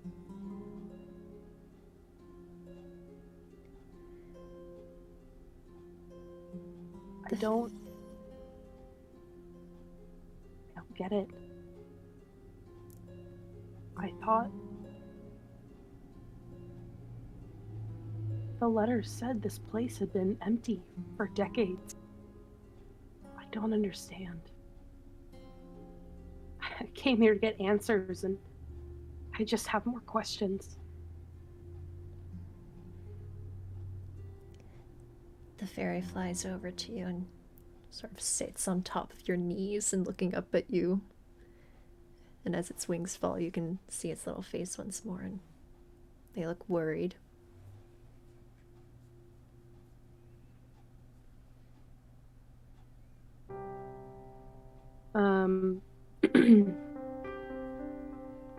Kairi's gonna look at the fairy and notice its worry, and then just be like, "No, hey, I'll be all right.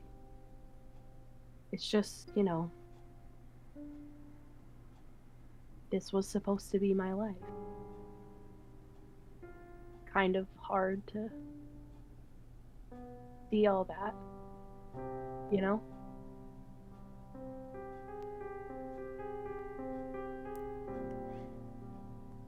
The fairy nods a little.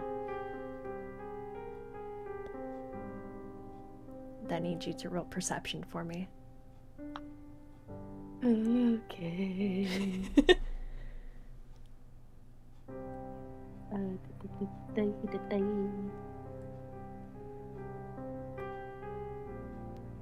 Come on, dude.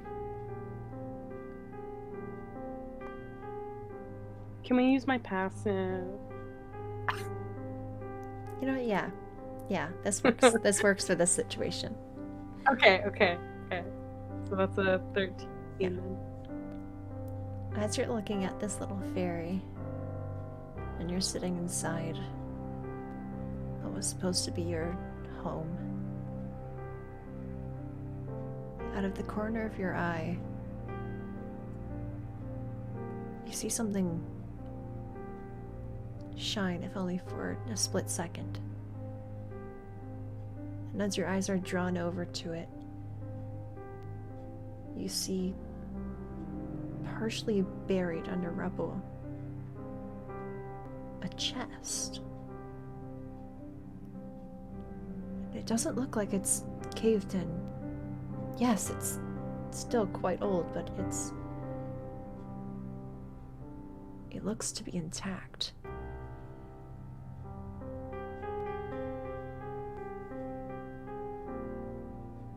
Kairi's eyes widen a little, and she wipes them and gently moves the fairy off of her knees so that she can kind of crawl over to where she sees the chest. And she's going to try to get it out. Okay. Roll me, I guess since you're digging, athletics. Ooh, okay.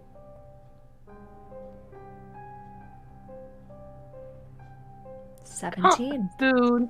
Okay, cool. As you're digging away at the rubble, trying to get this chest out of it all, right after you yank it free, the beam that it was partially buried under collapses. Sure. But after a moment, a tense moment of just sitting there and waiting for anything more to happen, you just hear creaking, and everything settles.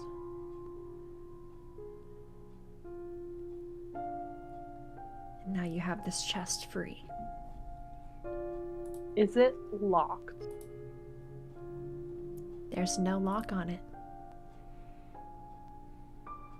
Kairi's gonna look at the fairy and then look at the chest and take a breath and open it. As you open it, there's this puff of dust that comes up out of it, and you have to cough and sputter, close your eyes, and wipe at it as the dust clears. When you open your eyes again and look down into the chest, there seemed to be old clothing inside of it at first glance. As you rummage around, pushing the old threadbare clothes aside,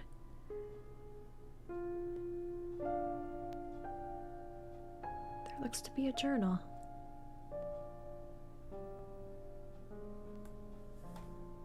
Kairi's eyes are gonna widen, and she's gonna glance at the fairy and kind of gesture for her to like hop up on her shoulder so she can see it as well.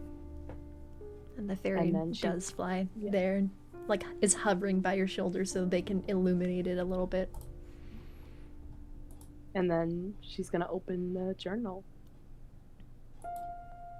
As you open it, its pages are so old that if you were to put too much pressure on them, they might crumble to dust, but you are careful enough that they don't. And in the faded letterings that you can see, it looks like it's an ancient, but it's different than any ancient that you've ever seen.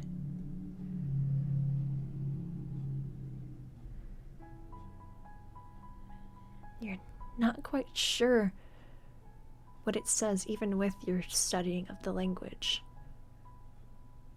Its wording is confusing and old. But from what little you can make out, it looks to be like a journal.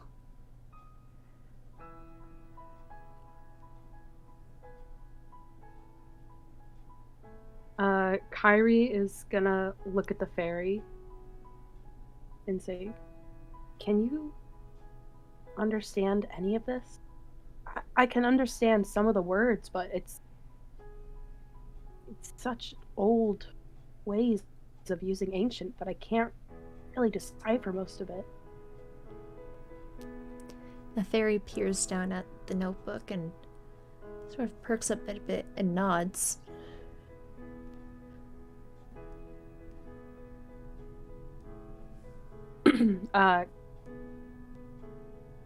Kairi's eyes are gonna widen a little bit. Can you, I mean, I know you can understand me, but can you try and tell me or act out anything that it says? Or who it's by? The fairy reads through the first page, reads through the cover that's there, and frowns a bit before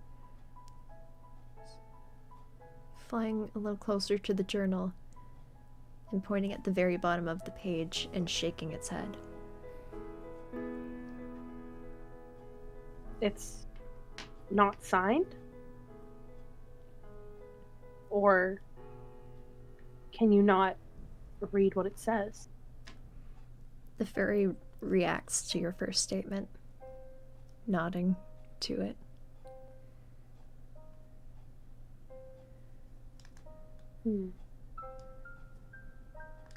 Kairi is gonna flip through the other pages quickly to see if there's anything or any signatures.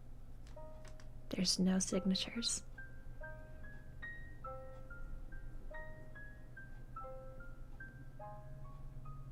She's gonna look at the fairy again. Well, do you know what is written in here? Like, do you know what it's about? The fairy nods and stands on the very edge of the leather-bound journal, lowers its wings so that you can see it better, before mimicking what seems to be like daily chores, almost. Like it's telling you that the journal is just someone going about their everyday life. And at some point, they even mimic out training of sorts. Kairi's gonna chuckle a few times while watching the fairy. And then look back down at the journal. Do you think this was maybe one of my parents? The fairy shrugs.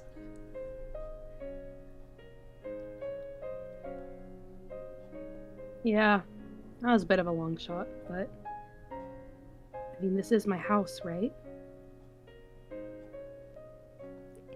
It nods.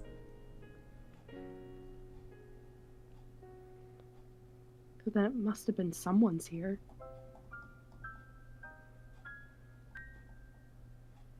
Kairi's gonna sigh. Well,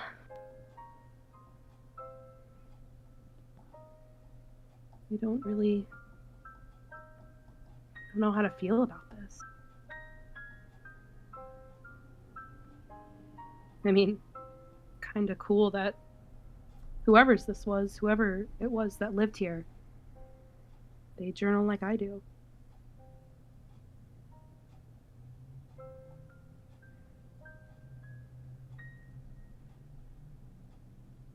But I guess there's no way for us to know whose it is, huh?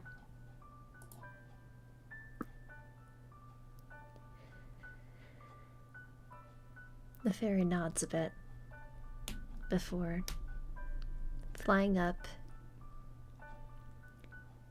and pointing at you, and then putting its hands together and putting its hands to the side of its head.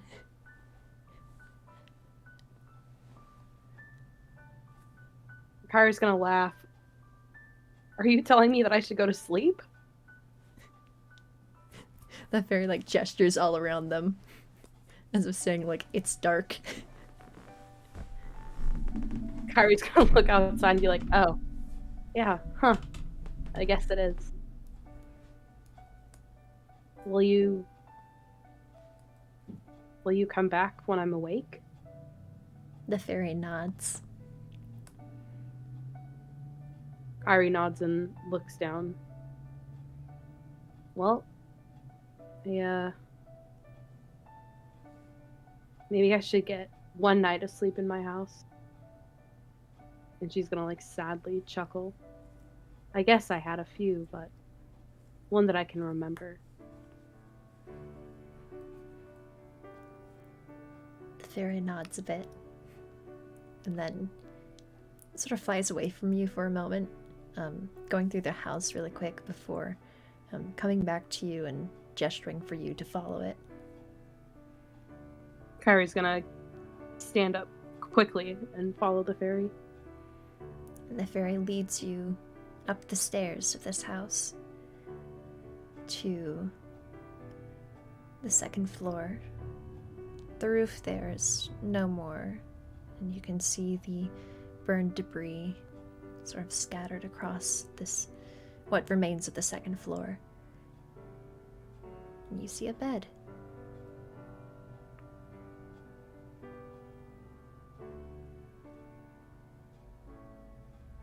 Kairi's gonna smile small and look at the fairy. Think it's still usable?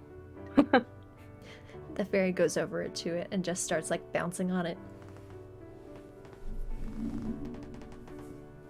Kairi's gonna laugh. Well, I mean, I'm about 20 times your size, but hey, if it's good enough for a fairy, probably good enough for me, right?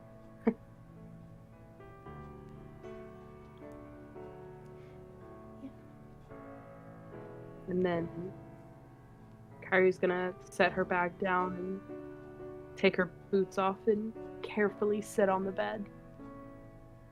Surprisingly, it holds your weight. Oh, hell yeah. So as you get settled into bed, all snug, Mm-hmm. Did you want to do anything more before I just prose for a little? No. Okay.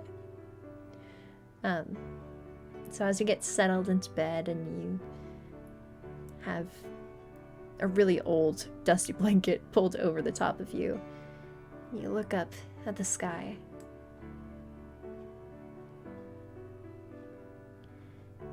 And in Kakariko Village, you could always see the stars.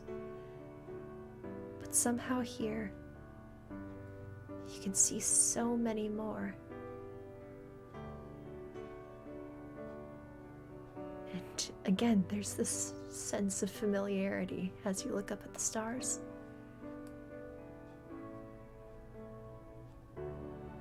That's almost comforting. And as you start to drift off to sleep,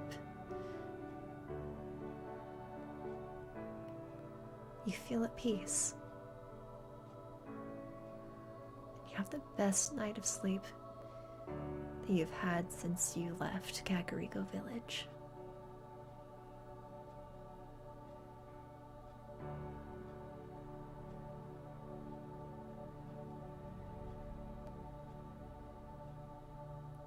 And this is where I'm ending your one shot.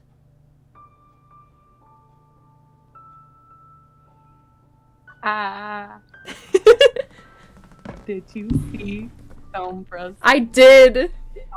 Did you? Oh my god. I did. Akira, what the hell? Akira, what the hell? Crying. Yeah, wow. So how was it? Ooh, that was really, really good. That, ugh. The lore. The lore. Yes. Oh my god. There's so many layers. There really are, yeah. Like, oh my gosh. Wow.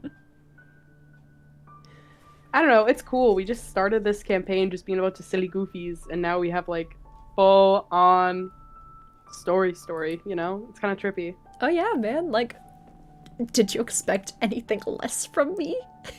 I went into this with no expectations. I just heard Legend of Zelda campaign, and I was like, ooh, silly goofy. Mm-hmm. And then now I've been hit with semis of trauma. Yeah. I don't know. That was really cool. I'm glad. I'm really glad. Was there anything that you were like, did this go the way you expected? Or were there things that you're like, oh, we didn't do that, or like what was there any decisions that were made that surprised you?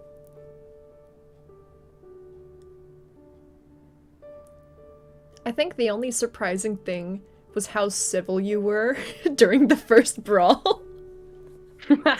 I thought like that would be your opportunity to just go feral, but you didn't go too feral, so I was like, oh, okay, well, time to Kairi just destroy you. Kairi wasn't at full ferality. Oh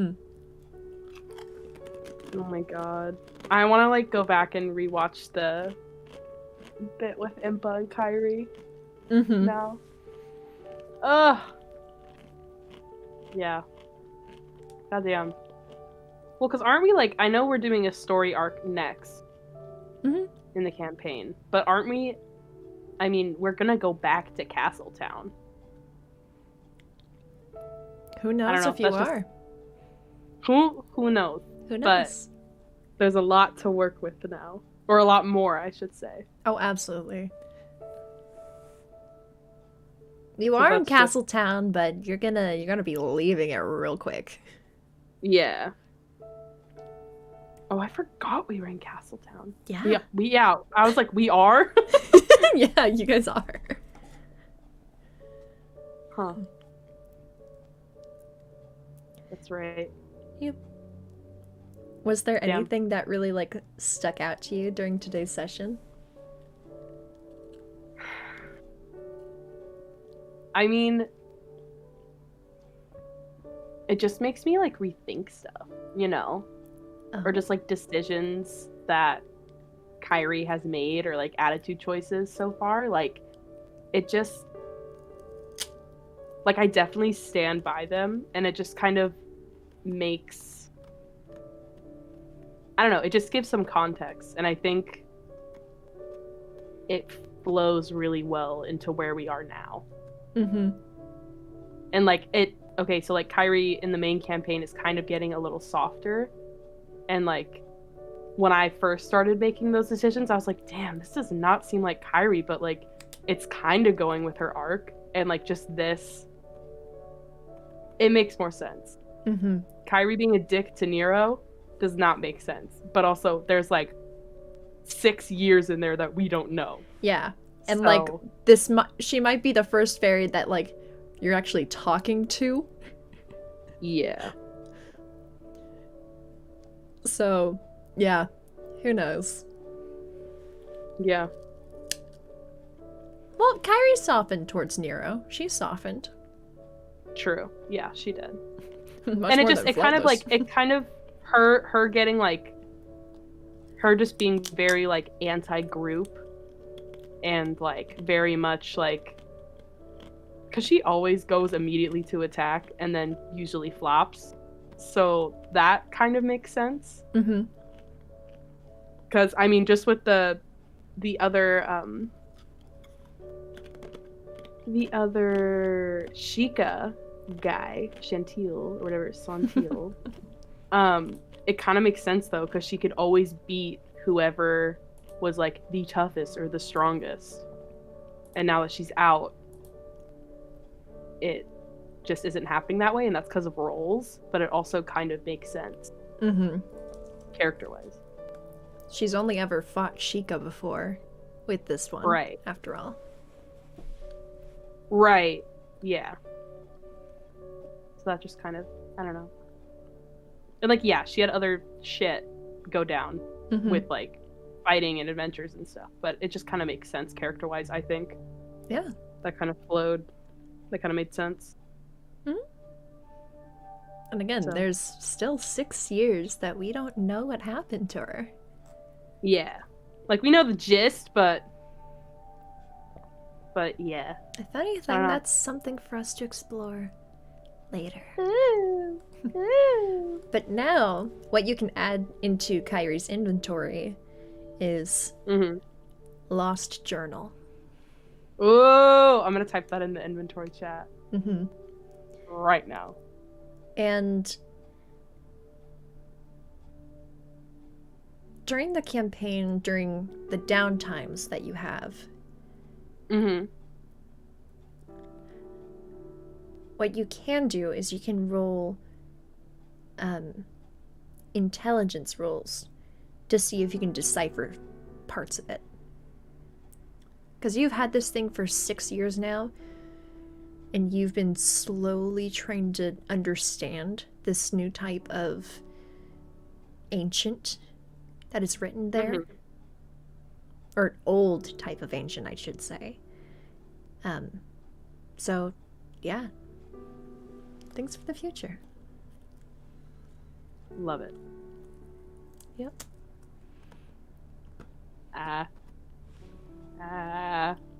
Yeah, that was really good. Good job, DM. Thank you, DM. You're welcome. You're welcome. You're welcome. Yeah, any theories you want to run by me while we're still on stream? Ooh. Yeah? Because I give you a lot. Yeah, there's a lot to work with. We're probably gonna dip into theories chat. But Akira, you got anything? You got anything for us, right? Meow? Yeah, since you're still in chat, Akira, you got anything for us? Oh my god, yeah, there's so much. Kids gonna watch this and then be like, theories chat. Oh my gosh. Did Kid know anything about this? Like, did you talk to... No. This was all me. Oh, I mean... Okay, so the letter sent to Impa.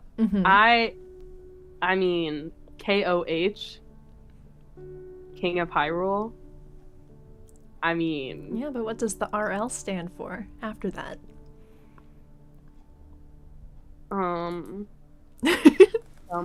Whoever the King of Hyrule is, I don't know. What's Zelda's dad's name?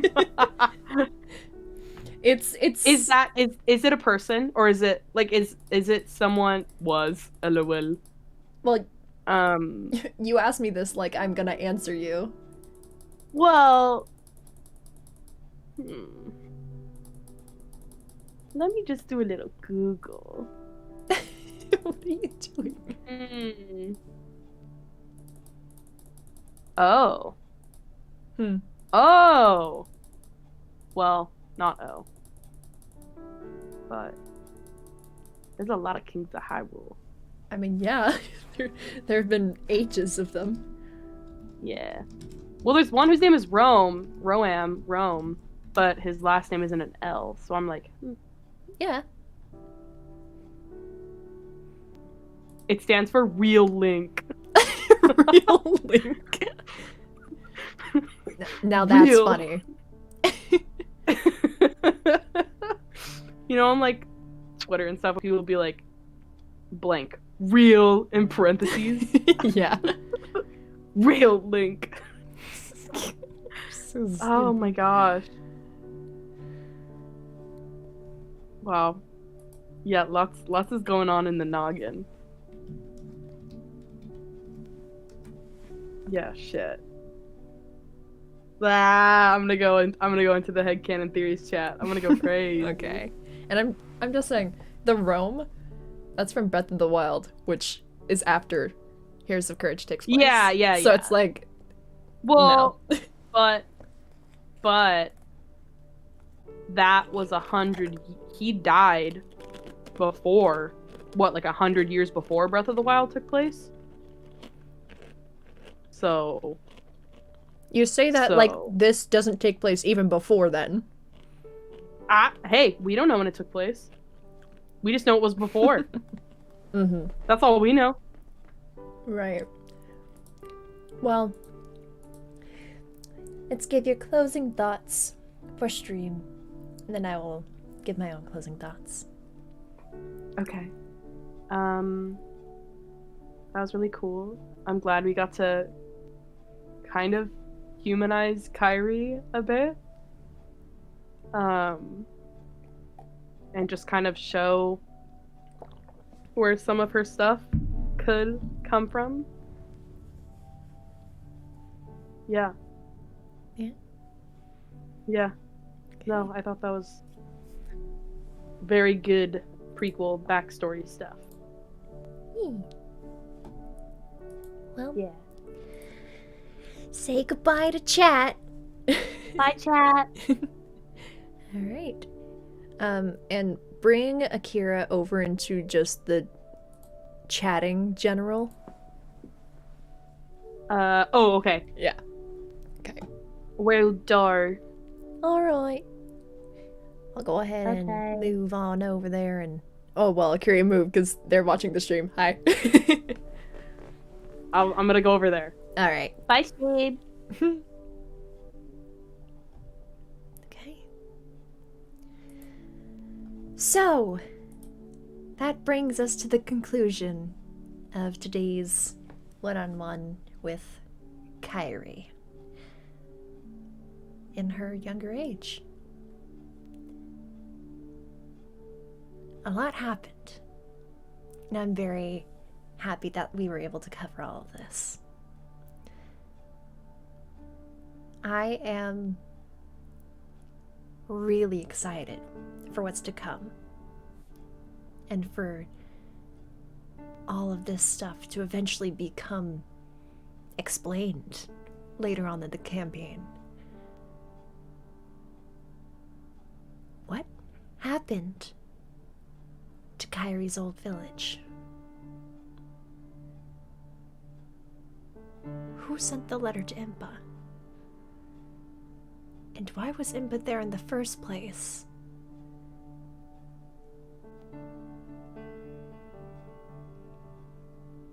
And what happened in the 6 years between then and the current campaign?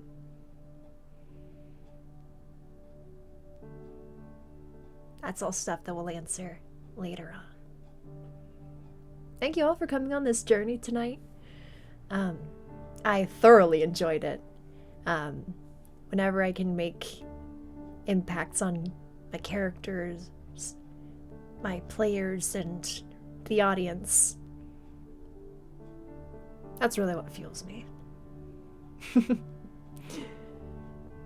Well, I hope you all had great nights, days, whatever time it is for you. And with this, I'm gonna sign off. Bye.